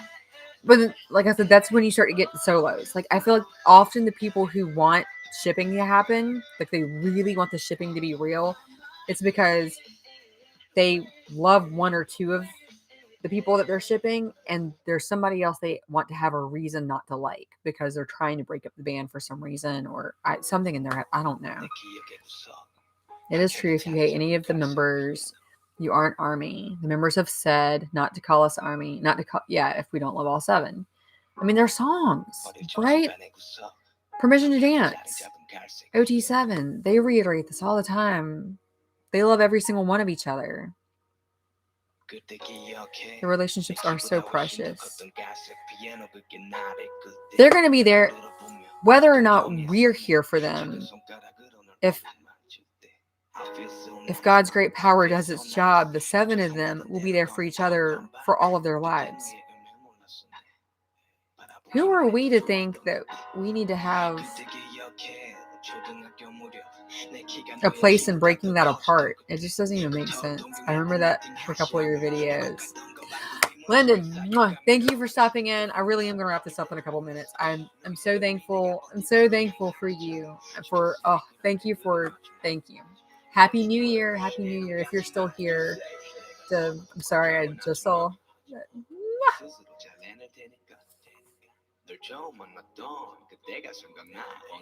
How can you not take the time to properly get to know the other members? Like, it wasn't even an effort. It wasn't even an effort. Like, one or two of them pull you in, and then you get pulled into the tumbling puppy cyclone. And one by one, like I said, I wasn't trying to get to know Suga. I was not. I was not trying to get to know this man, this beautiful, beautiful man. And next thing I know, he's the first one to get framed in my house. And then in Permission to Dance, look how freaking happy that man looks. Look how joyful that man right there. This is one of my duds. I had a resin mistake. He was so joyful this year in Butter and Permission to Dance especially. I can't believe solos go out of their way to not.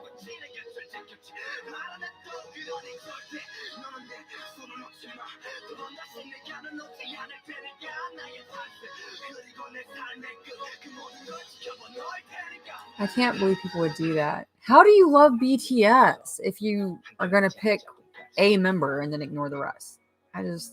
He does look so happy this year. How do you not love somebody who bears his heart? Thank you for that, Teresa. I mean, that's the truth. Like, these men bear their hearts so much.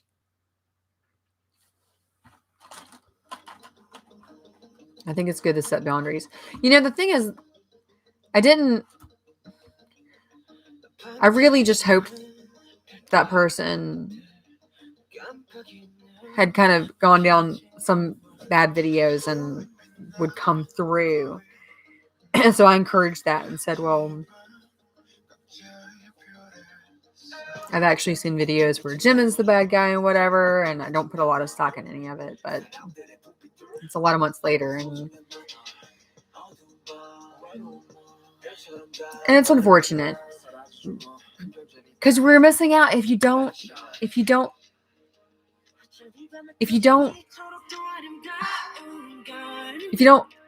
take in all 7 of their hearts. You're missing out. You're screwing yourself over. If you're not taking in all 7, then you're screwing yourself over.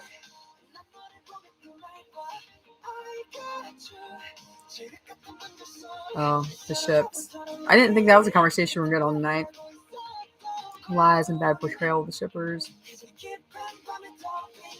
Someone on YouTube, this is the comment I was looking for because I saw it and then I missed it. Someone on YouTube did an interview with shippers and they admitted they'd do it because they would rather see them with each other than with a woman who is not them. I actually speculated that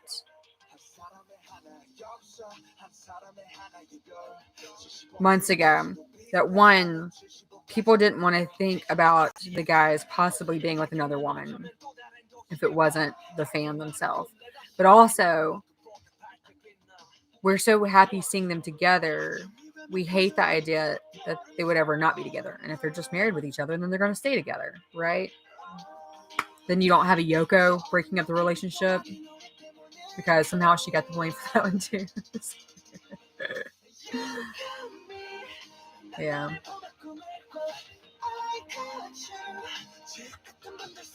I'm thankful for them. Tonight's weird. Tonight's weird. I've never spent a New Year's like this. I've never spent a birthday like this. This whole weird. There you go. This whole 2021 was weird. And scary. And I'm scared right now. I'm scared about 2022. For life. For them. For me. There'll be ups, there'll be downs. But I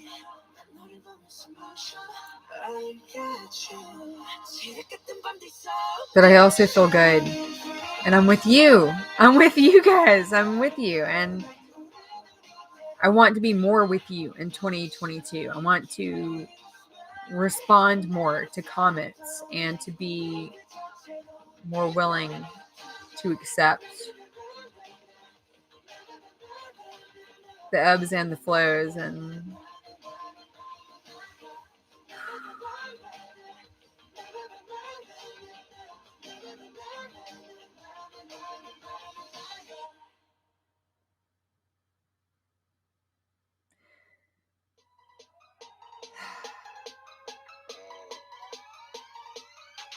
I can't believe I held you guys up for 3 hours and 15 minutes. That was not expected. You know, I'm going to wrap this up here in a second. However,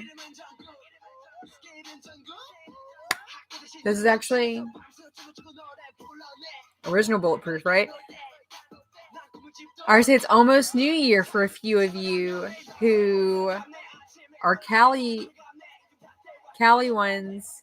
So, do you want to hang out here still? Do you want to keep hanging out and ring in the New Year's together? Californians, let me know. You want to stay? Okay, well then we'll hang out. We'll hang out here for a little bit longer. All right, I'm down with that. I got to ring in the year with you, and that was wonderful. So let it roll. We're gonna hang in here. We're gonna literally the continental U.S. We're gonna ring in New Year's together. This is huge. This is wow. Wow. That's not how I expected tonight to go, or for the first hours of 2020 to go, 2022 to go. Thank you. West Coast represent. Yeah, you guys are. Minnie Moni, thank you so much. Mwah, thank you. I love you. You're so sweet. Thank you. Thank you. Thank you. Thank you for celebrating. Happy New Year and soon more. All right, so when bulletproof ends, what shall I play? So I'm gonna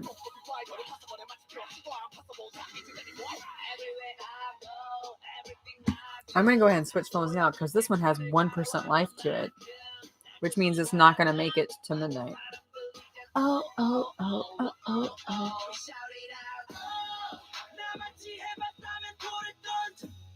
I do not have BTS dancing skills. So when you see me turtling or whatever I'm doing right now, lights. We keep mentioning lights. We didn't play lights, did we? Oh my gosh. Okay. I wondered if you wanted to do 0 o'clock. Oh my god, so many good songs. See, here's the problem. We got the Californians all recommending different songs. My hope is to rent an Airbnb and do this all together. If I had to bring the kids, I would. Which, by the way, my son, who's 3, is super. He keeps telling me he wants to go to Korea with me to meet the Borahae. He thinks the Borahae. Oh, my kids call them the Borahae because dynamite. Hey. Yeah. Anyway, he thinks the Borahae themselves. Army made this and was giving it out at the concert. Her name is Elizabeth, and she was amazing to me. I met so many incredible Army at the concert. So many incredible adults who like dropped their lives to make it happen to be there. Anyhow, Elizabeth was in the lobby of my hotel, and my kids love this song too. Anyhow, Elizabeth made this. My son thinks the Borahae from Korea came and made that for me, which is so cute. Kimberly, thank you so much. I'm sorry if you felt like I was holding you up. Thank God, thank you. Happy New Year. I love you. Happy New Year to any and every you and anything in hope world. Switching song. I'm switching.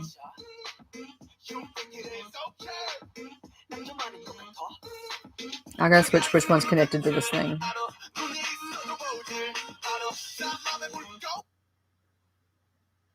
Are you gonna work? I got 9 minutes to get you working. I can do it. Magic. Oh, wait. I'll press the button. I'm not technologically smart. Oh, here we go. I get the job done. Okay, now that we have that going again.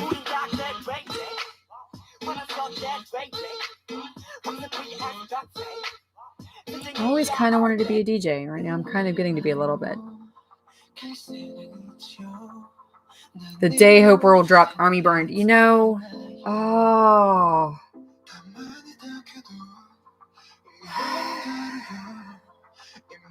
See, that's the stuff that New Army that we hear.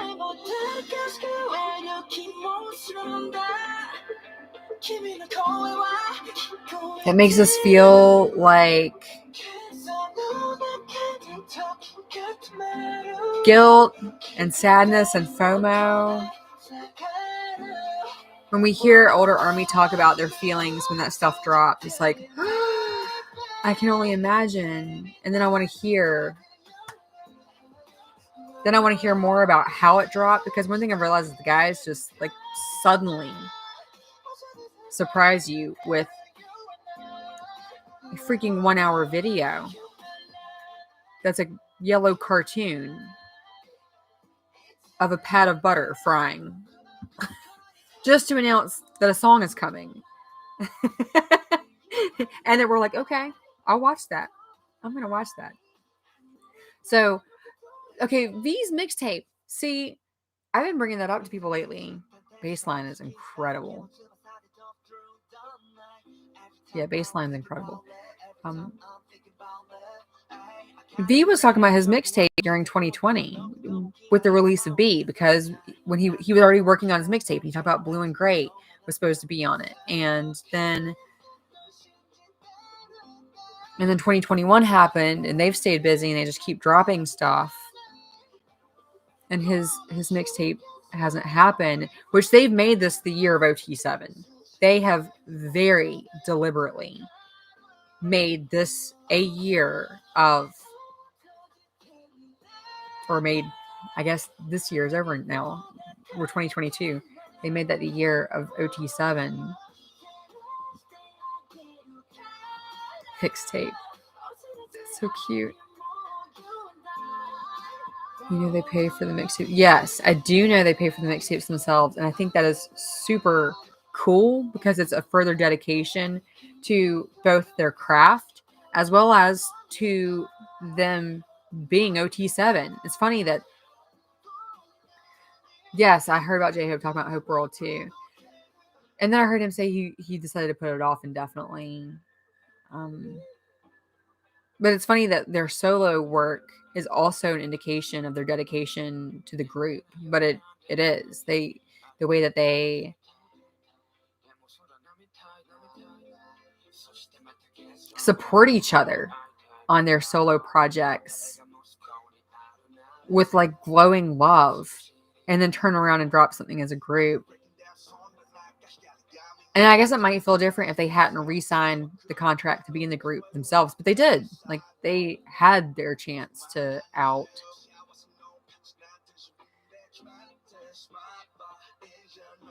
They all support each other so much. They really do. It's love. There's no other word for it, really. Yes. Was it On the Way to In the Soup One? I just watched In the Soup One in like the last month. And On the Way to In the Soup, Namjoon and Jungkook are riding in a car together, and Jungkook says that he's struggling with lyrics a little bit, and it's a line about the moonlight, and Namjoon hops in, and it's like the way they bounce off of each other. Yeah. Oh, Hobie said he's having writer's block. Whoa.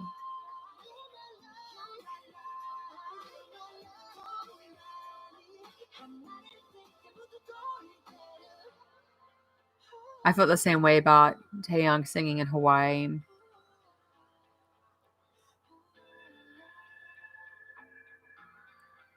I think we all want it. I really hope it's on his mixtape, and I really hope. Oh my God, I'm nervous. Do you ever get nervous about what the guys are going to drop and what the next year?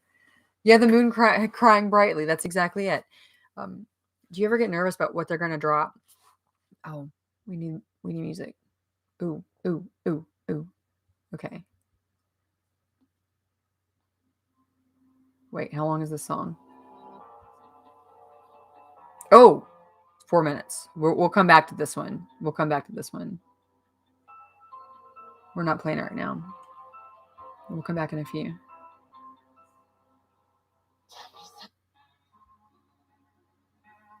Oh yeah, this is the one for now. At my 0 o'clock, I played Young Forever.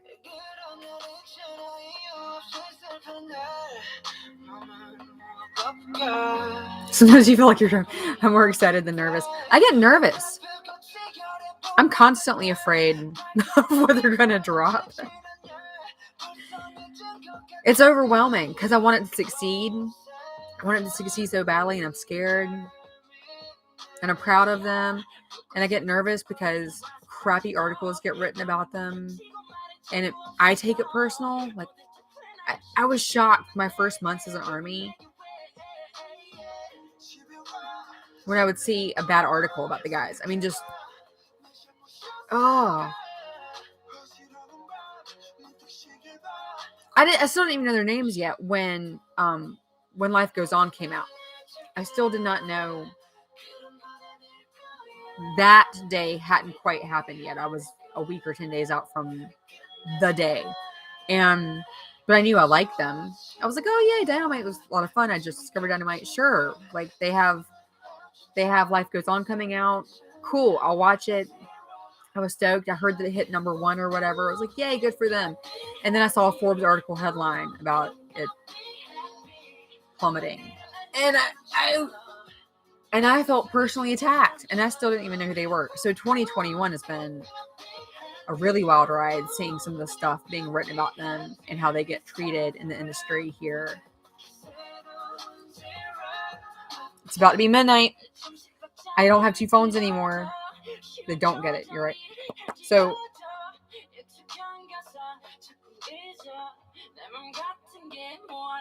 I'm watching the clock. It's 2:59 here, which means it's 11:59 in California right now. I can't do a countdown with you because I don't have access to one.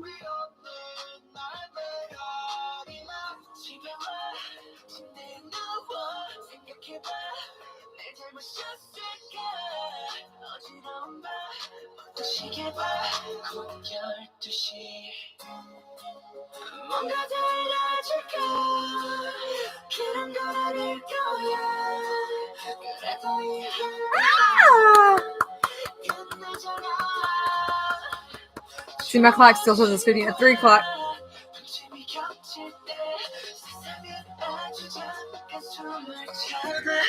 Zero o'clock.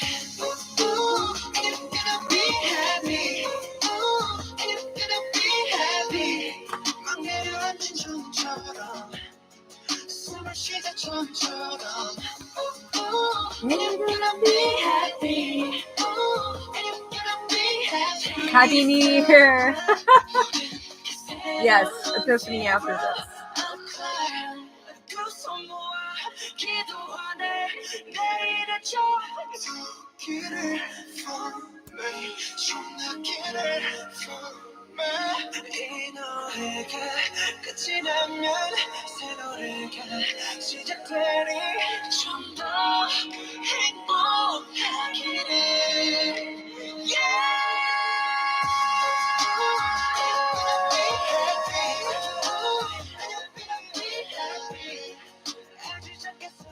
Oh.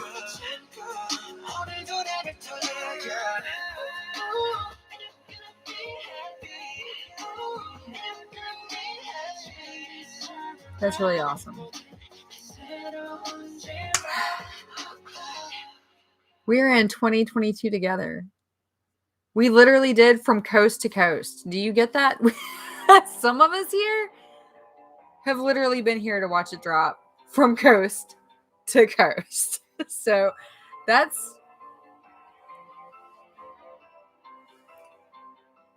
who's left? Hawaii. That little part of Canada and Alaska still haven't gotten their time. And then the South Pacific Islands, right? Hawaii, it's still 2021, which is crazy because here we are and we're all. And I know in Korea it's in Korea and Hawaii are not that far apart, so it's really funny that like they're like a whole day apart, even though.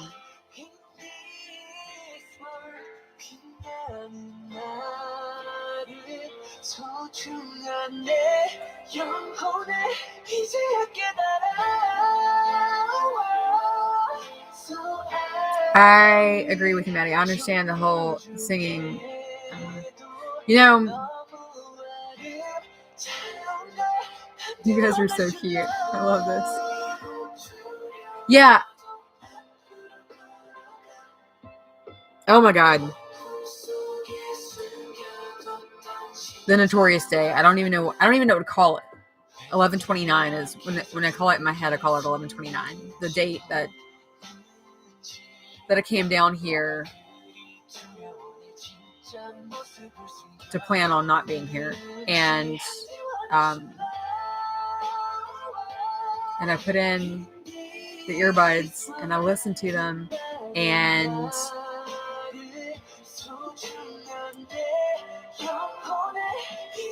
Like I've said over and over, I didn't know their names yet.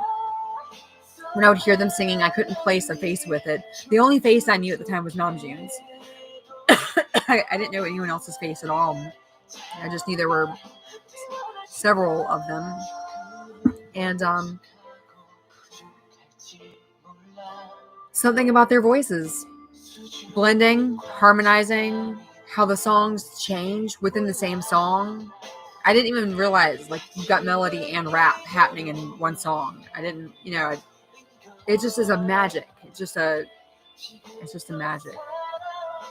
Happy 2022 to all of you. Stay safe and stay healthy. Yes, Amber, hope everyone comes to closer to loving themselves. That.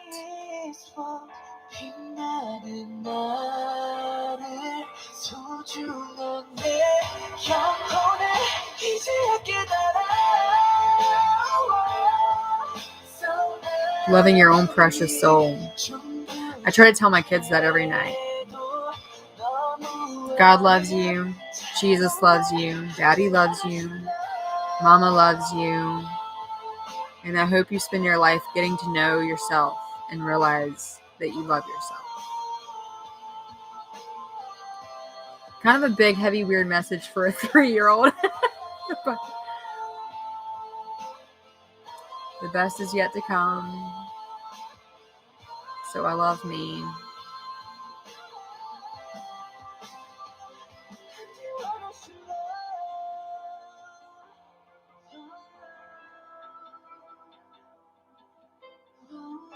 It was about this time last year I discovered the song. After a long night of watching mic drop reactions over and over and over and over and over and over and over. And then the algorithm was like, hey, why don't you listen to something else from BTS? And they recommended that. And I was like, is that a real video? What? And I clicked it and I just remember laying in bed and watching Jen. And then watching that video over and over and over and over and over. Yeah, the mic drop rabbit hole. That's a real thing. So there are still BTS songs I haven't listened to that I have not heard. Not many. But I have not heard Abyss. I have not heard Scenery. I have not heard Sea.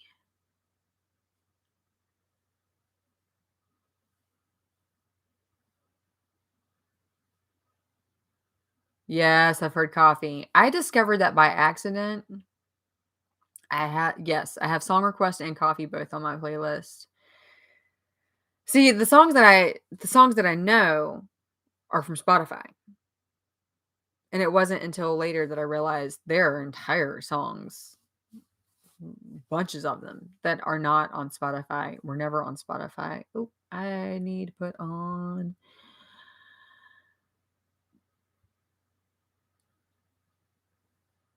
something. I don't know what. There's a lyrics video that has C. You just can't react because of copyright. Really?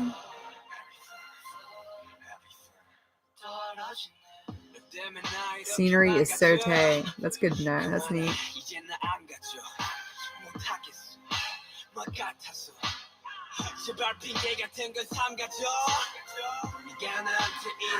Dory!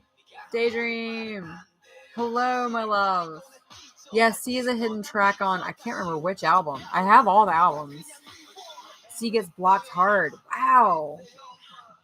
Still Within needs to be on Spotify. I can't believe what's not on, all the things that are not on Spotify. Oh, I love Soul. Yeah, everything by RM is on Spotify, to my knowledge. And they have so many songs that BTS don't even remember them. No joke! Oh my god. So I keep looking at this thinking, because I'm used to, anyway, you're not in the microphone. That's the microphone. You're here. Sorry. Yes. RM and J-Hope's mixtapes. Glorious. Augustee's mixtapes. Glorious. That's what I was trying to get to. Jungkook's reaction to Heartbeat.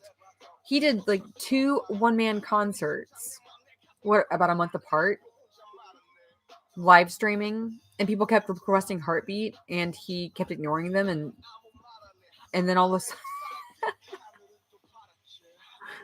and then all of a sudden, when he looked it up, he was like, "Oh yeah, that's like he." I love Heartbeat, and it didn't even come out that long ago. Do they have rights to Heartbeat? Because that was from their BTS World OST. They may not have the rights to that. As far as I know, him forgetting Paradise. That one super blows my mind. How can you not? How can you not? We've been hopping all over the place, Dory. Right now, I was saying that I've never heard Scenery, Sea, or Abyss. So now we're talking about just the songs that like aren't on Spotify or that are lesser known.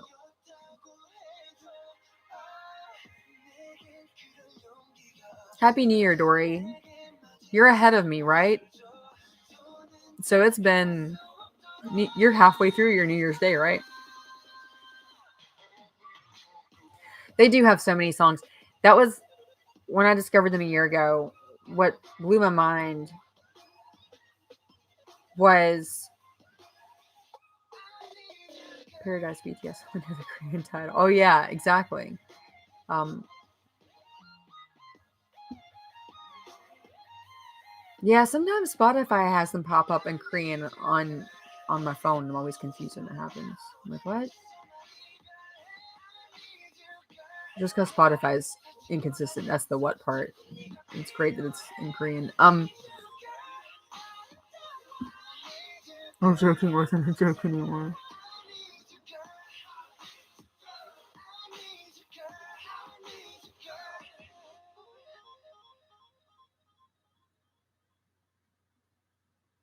My mind got all sorts of confused. No, I have not heard Danger Mo Blue Mix, and somebody has been. So I did the Danger music video reaction over the summer, so it's been 6 months, and in my comment section, a lovely woman. I want to say Veronica's her name, though that I don't think it is actually. Um,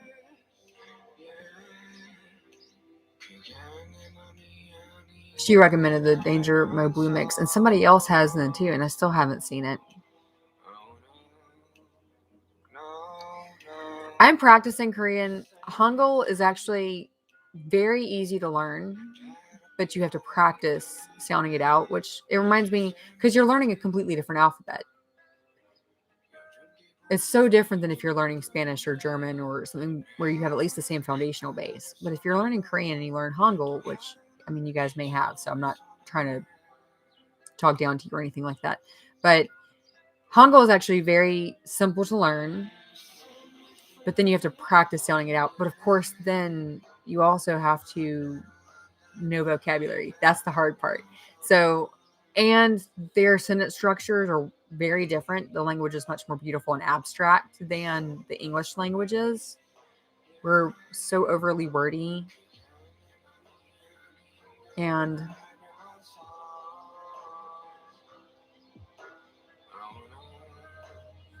yeah. Tracy, how are you learning? What are you using to learn? Amber, thank you for being here. Thank you for being here, coast to coast. No, really, we did coast to coast. We are going to shut this down soon because it's 3:15 a.m. here, and I've got toddlers and a tomorrow that I have to tend to also. So I love you. Thank you for being here. Happy New Year. Happy 2022.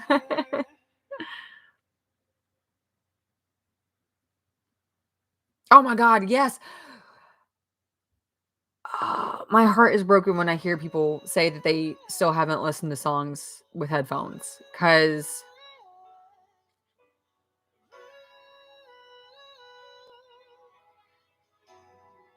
hey, yes, Camille, I am still alive. I don't know how I'm still going. It got out of control. I'm still going because we were talking. We talked a lot, and then I was about to get off, but then we realized it was just about to be California New Year, so we were just going to stay on and celebrate coast to coast. Yeah, where daydream is, it's 10 a.m. It's already 4:13 p.m. where you are in Asia. Wow, 4:13.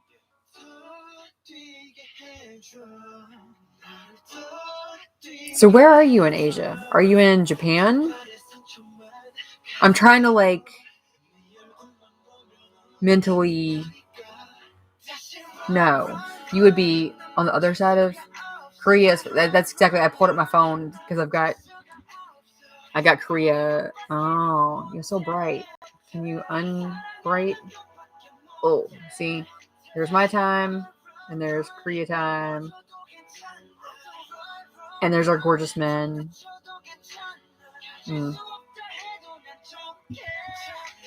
Philippines. Yes. I have to get more familiar with geography. There was a period of my life where I was good with geography. It's been a lot of years. Headphones really highlight their hidden vocals. Yes.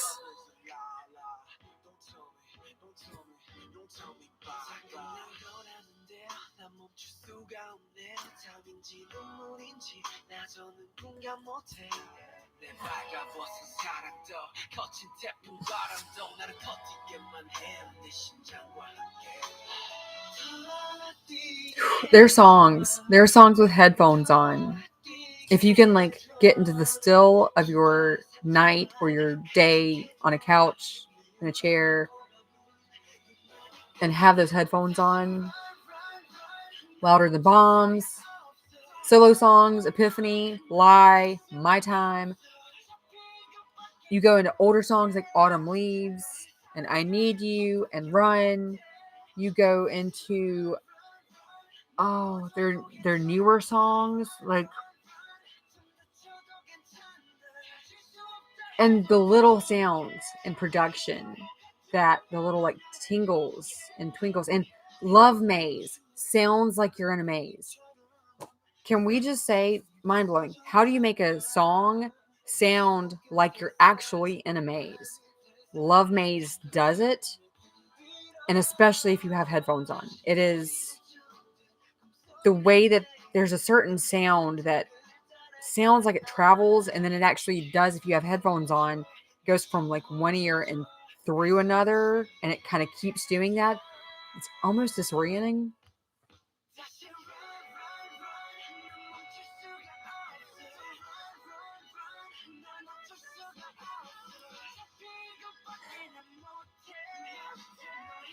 I love BTS so much. I feel stupid. I say that so much. I love BTS so much. Well, that's a given. That's a given. You know we love BTS. Oh, I know. Louder Than Bombs. That song. I don't even have words for that song.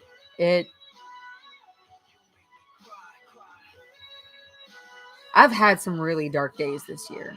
I'm finishing, I say this year, we're in a new year. In 2021, I had a lot of really dark days, especially in the first half of the year. Really dark days. Hey, Russell. Hello, my kitty cat. Um, where I still struggled, but I would put in my headphones because it was like the only way I could function was I would keep going through the motions of my day, but put the headphones in. And Louder Than Bombs just, whoof, like just, it grabs your soul. And it's those hidden vocals and all the little sounds that.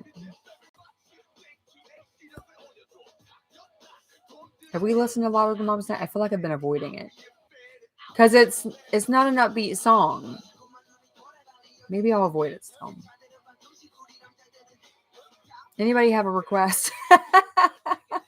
Sorry, we're getting like quiet and chill, and that's cool because it's the middle of the night. So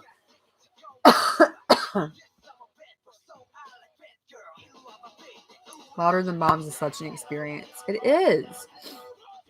And just like Just like how we say about the guys about, how do you say one guy's particularly talented? How do you say one guy's particularly visual? How do you say one guy's particularly good at vocals? How do you say one guy's particularly good at dancing? They all are. Louder Than Moms is such an experience. Man, how do you single out a song? But it is. Oh, Young Forever. That also is one of those songs that, like, the vocals with headphones just make you do crazy, crazy things. And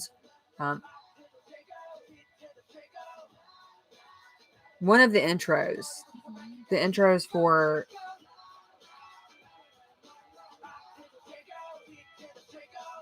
Most Beautiful Moment in Life.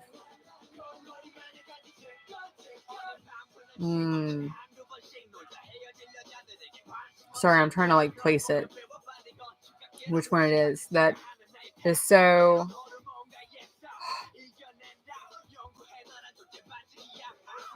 I'm not being very articulate right now, but it is 3:30 in the morning here almost. So I'm gonna give myself a pass on that. Oh, I'm on the wrong playlist. I'm like, why can't I find it? Because I'm in the wrong playlist. That's okay.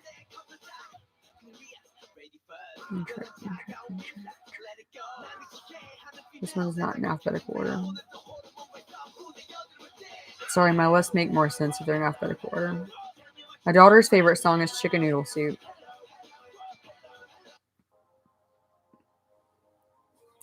War of Hormones will always be that song. Yes, it will. Japanese discography. We talked about that a little bit earlier.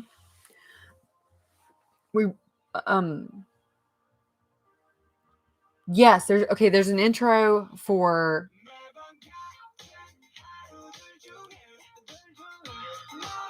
there's an intro calling on Map of the Soul 7, the Japanese version, that I think is really beautiful. And then the entire Face Yourself album from the Japanese discography. I wanted to get that. It was really hard to find. Then there's that Japanese album that I cannot find. Introduction Youth. I love. Is that on the Japanese album? Which album is that? Because Wishing on a Star's on it, and For You, and Good Day. And these are songs that I love that I can't get access to other than through Spotify. So What, I just recently have taken to, and I really appreciate it now.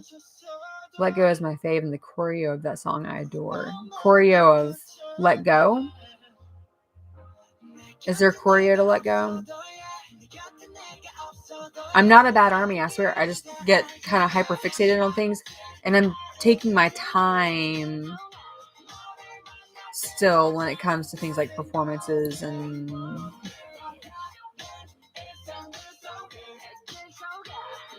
I know. Oh my gosh, seeing the guys at the stadium during Telepathy and Jimin's chest all hanging out, and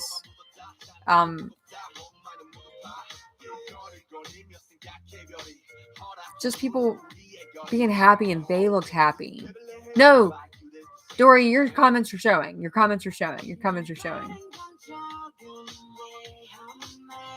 I'm just, it takes me a minute to catch up to things.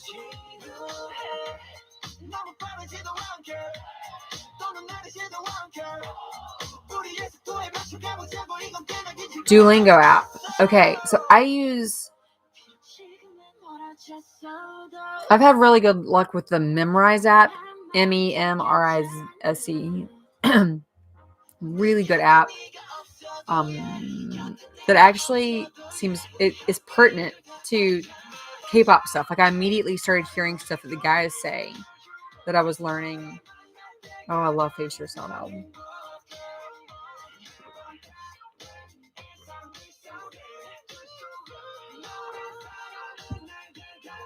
Oh, Dory, you like the early songs. I love that.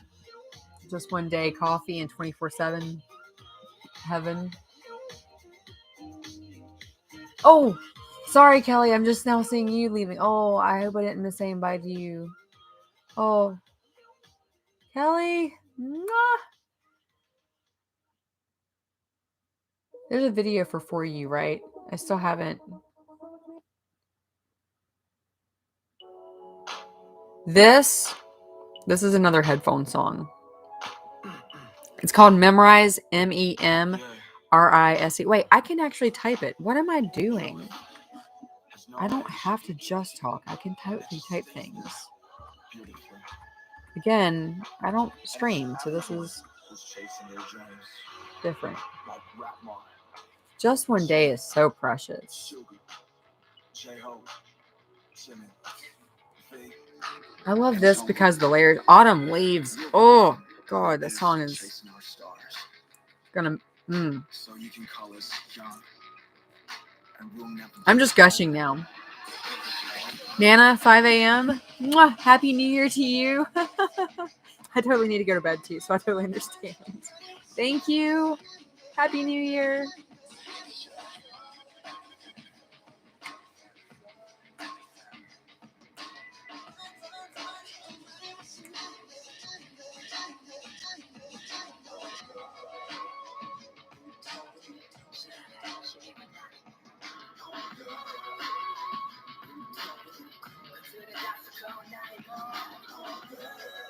I love it just because they layered all the songs from that album so beautifully. I'm like, somebody had to think. I have moves. Oh, I have embarrassment.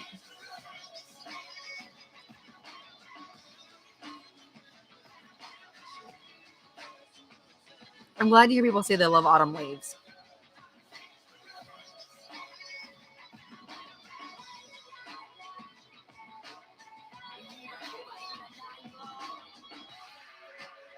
See, sorry, I'm making you listen to a song you've heard, but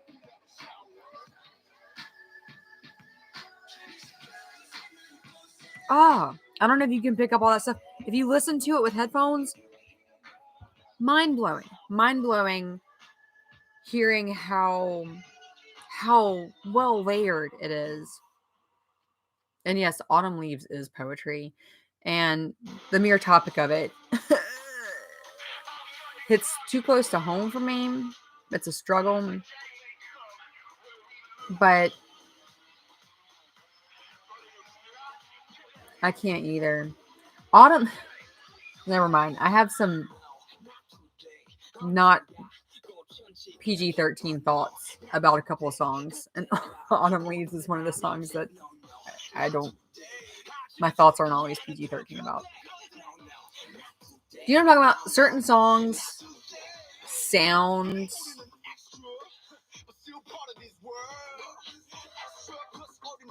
like it's perfect for a certain kind of vibe, right?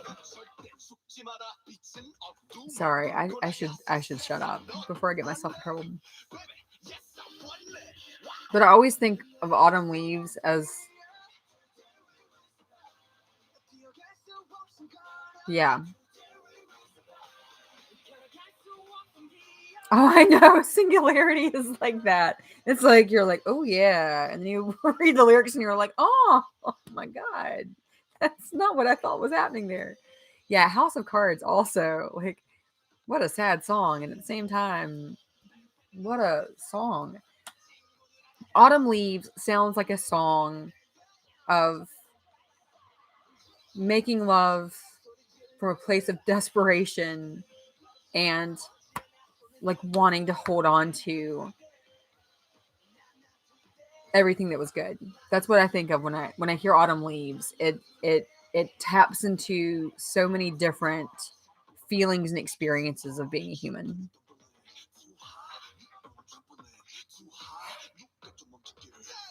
I like that embarrassment is not an option anymore. That's right. Jen gave us Super Tuna and his son strapped to the back of his head and cute little Jenny Bob pigtails for us. We need to move on. Embarrassment is not an option for us anymore. Yeah, Autumn Leaves has that vibe for me. That's like Let Me Know. The song Let Me Know. Yeah, Singularity does sound like baby making music. To me, the song Let Me Know, which is another song that guts me emotionally in the same way that Autumn Leaves does. It's a relationship falling apart. It is.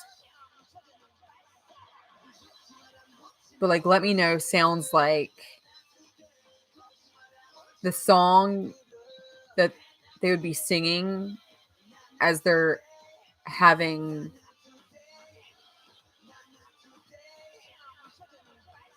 as they're having goodbye relations. Um, it's a different kind of desperation. It's also desperation, but you can both songs are about trying to hold on to that super. I'm so out of words. I'm so sorry. That super that feeling that you really only get when you're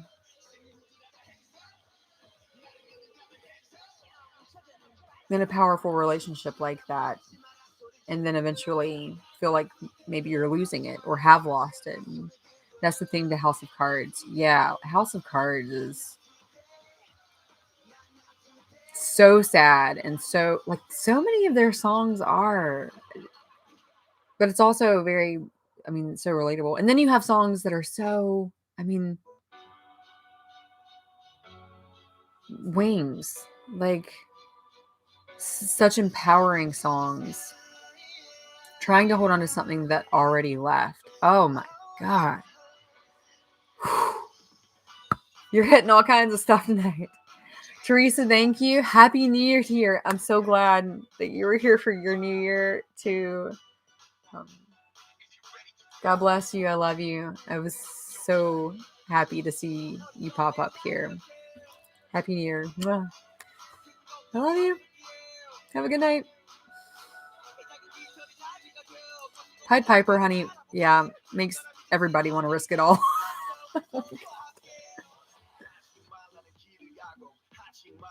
So real and emotional. Anthems and emotional songs, beautiful songs. Yeah. They're the human experience. And that's kind of what pulled me in. And then I promise I'm gonna like take it down. Pied Piper. They know they're dangerous, right? I mean, they say it right there in the song. They say it. So they say like, what is it? They're not dangerous. Oh yeah, you are. You know what you mean. But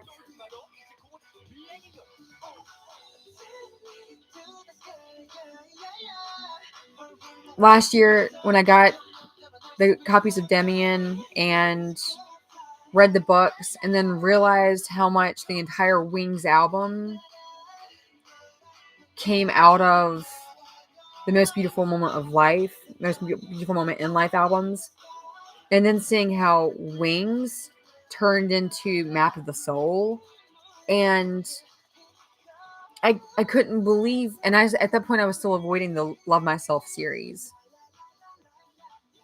but just even how those things come together, I was like, their songs are about the human experience. I mean, the complexities of the human experience and the simplicities. Anyway, trials, triumphs, everything in between. And then when I tapped into the Love Myself series, it was revelational. It was that something so simple can be so powerful. It is so powerful. It was always meant to be simple. Love yourself.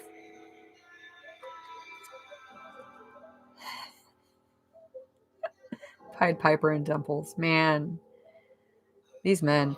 And then Butter feels like the follow up to it.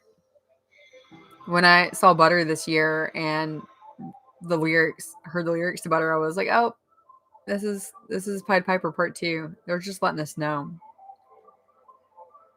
Because you can read ones posted after mine and you can't see mine. Oh, please don't be sad.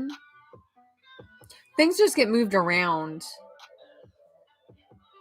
Like my eyes.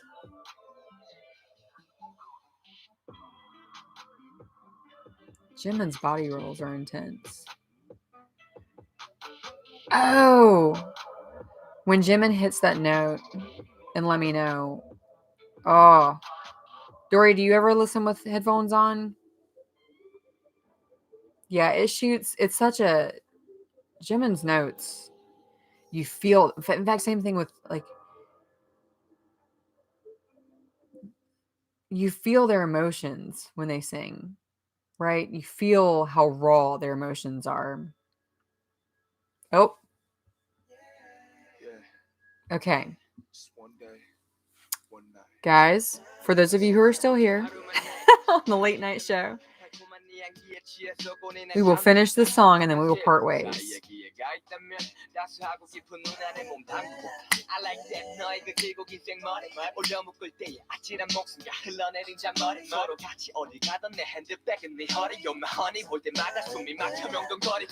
I'm glad, Dory, because I swear headphones make such a difference.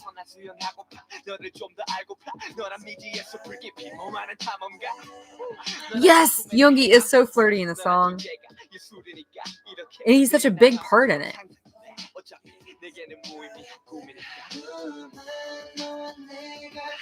They're all such babies in the song.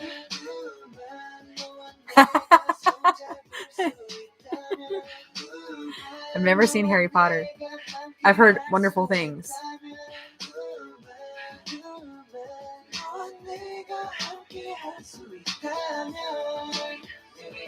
They all look so in this video, like their youth, their innocence, their youthful innocence really shines during this part of their career.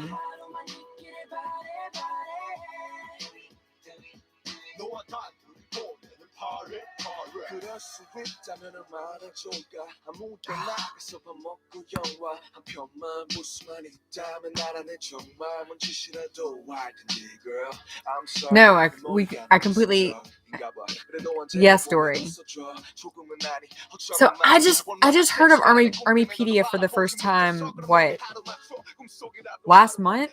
I don't even know what Armypedia is. I put it down on my list of things that I need to look up and learn. Love Yourself Answers. A soul song, 100%. Oh, I love that, Maddie. I wish I could hear you. He was a little baby. Little fetus JK. Oh, I have to look up the Armypedia stuff. Yeah, Dory, we all think about it being just one day. It's hard not to. Oh. Like, do you remember Hobie's voice for this? I mean, Hobie's little sweet face. I will love Armypedia. Now I've got a fire under me to look at that. A Hunt for Puzzles. Oh, I cannot believe the things that they have created all this time, and that there are still so many people who don't even know who they are.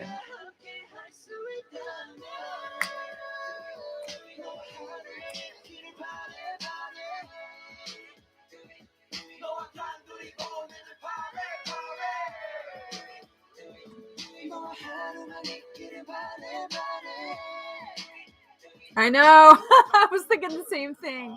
Doodles and Dumplings, what's your real name? I love your screen name, by the way. What's your real name? Oh my god, Army is hectic. It's hard not to be with these like massive. Kate, I love Doodles and Dumplings. It's really cute. Where are you? Where are you located currently, Kate? It's nice to meet you too. I'm glad you're here. Thank you.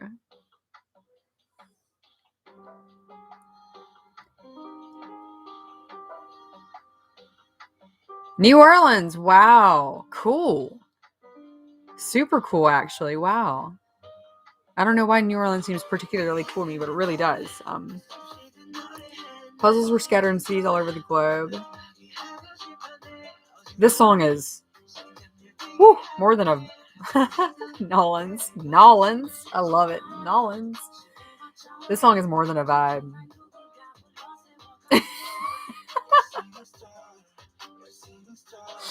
Would you really turn Namjoon down if he asked you to stay? Of course, I am about to shut everything down here, but we're just gonna all go listen to more music wherever we are. It is a major vibe.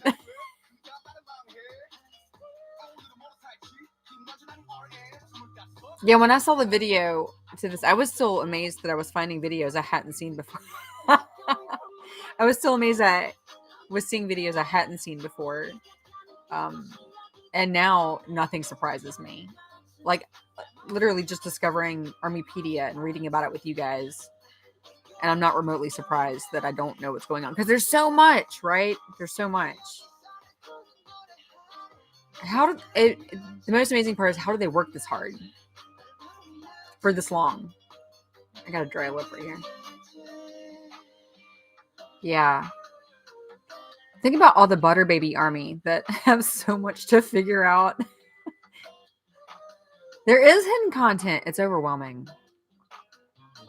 See, what do you mean the music video for Butterfly is hidden content? Because I feel like I found that really fast. And people kept saying, I purple you so much too, Borahae. I will. I promise I'm going to.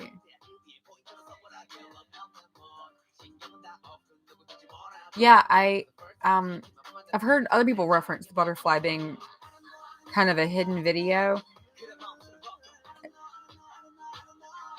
What are the Butter Army? They're gonna watch Rise of Bangtan. That's what they're gonna do. That's how they're because when I watched that, that's when I learned about shows like Running Man and different interviews they've been on, and then I figure out more what to look up. I've discovered songs of theirs through Rise of Bangtan that I didn't know existed. That then I knew how to look up.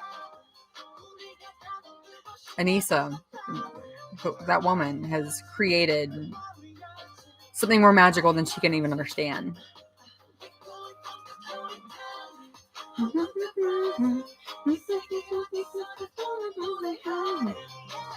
Every guy in this video is a vibe.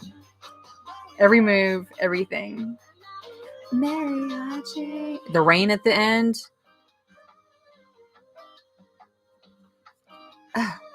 JK's little, and the rain, and the color, and the sunshine. All right. Girls and guys, we need to have some sense. It has been too long. This has been crazy. I used to wonder how on earth live streams lasted so long, and now I get it because people have fun talking. It really do. But I'm really. This was cool. Thank you. We need a BTS archive dive. We need J-Hope to release his archives. Apparently, the JK walk he did in every award show leading to the song. Yeah. I haven't even seen performances. I've seen that intro walk clip though. What JK I know. The rain. That video, that's the video I told you I was embarrassed by that reaction video of mine because I was not anticipating that. I was having hard enough time coping watching Airplane 2, and then the rain happened, and I was mortified that I was struggling to breathe on camera. It's been fun. I actually seriously considered pajama. This is my Sugar shirt. He's got 2 flannels that I love, and I have one of them. I can't get hold of the other one. But I thought about coming because the guys when they do birthday V lives, they always come fresh after a shower, no makeup, just looking fresh and lovely. And instead, I was like, "Well, it's New Year's, and we'll put some glitter on and some crazy lipstick and have fun." But I've never done a Google Meet because I am technologically deficient. But I'm learning, and I've been having a lot of fun, and I'm so thankful. I'm just thankful. We celebrated coast to coast. We are a wild crew. We're a wild crew over here. Some people would not call this wild. I call it wild.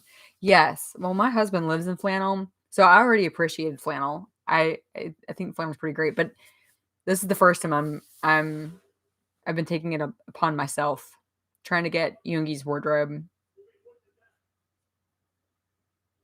Next time we do a live stream, we'll have to talk fashion and BTS fashion. Okay. God bless each of you. Yes, I'm on Discord because of Bangtan Academy. Bangtan's pretty. Discord's pretty cool. It's confused. It was confusing to me at first. You're very sweet. Thank you, Maria. Discord's actually pretty rad the way it's set up. And I actually started to create a Discord for our group and everything, and then kind of backed out and thought who would do it. BTS fashion is so expensive. I follow the Instagram accounts, BTS Closet and whatever the other one is, and there are times I'm like, what? Jimin, that's a cute coat, but that's a $3,000 coat. What? Yes. Yeah, look up Bangtan Academy. They're hard to get into.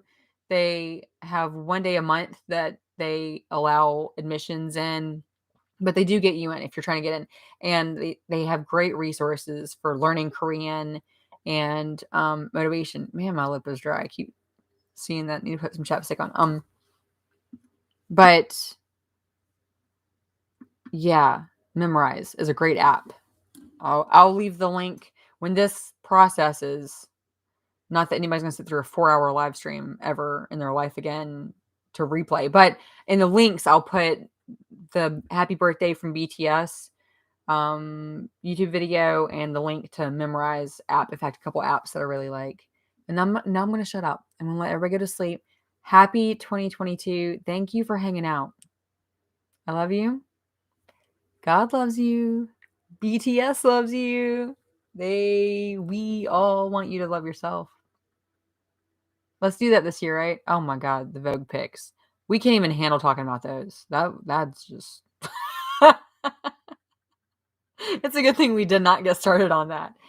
Happy New Year. Thank you so much for birthday and happy New Year coast to coast and for all around the world. I'll talk to all of you again soon, and I will be much more responsive to comments this year. That's my goal. Happy New Year, Dory. I'm going to respond to your comment in the next 12 hours. So we'll get rolling that way. It has been fun. Thank you. Mwah, mwah, mwah. Bye. Happy New Year.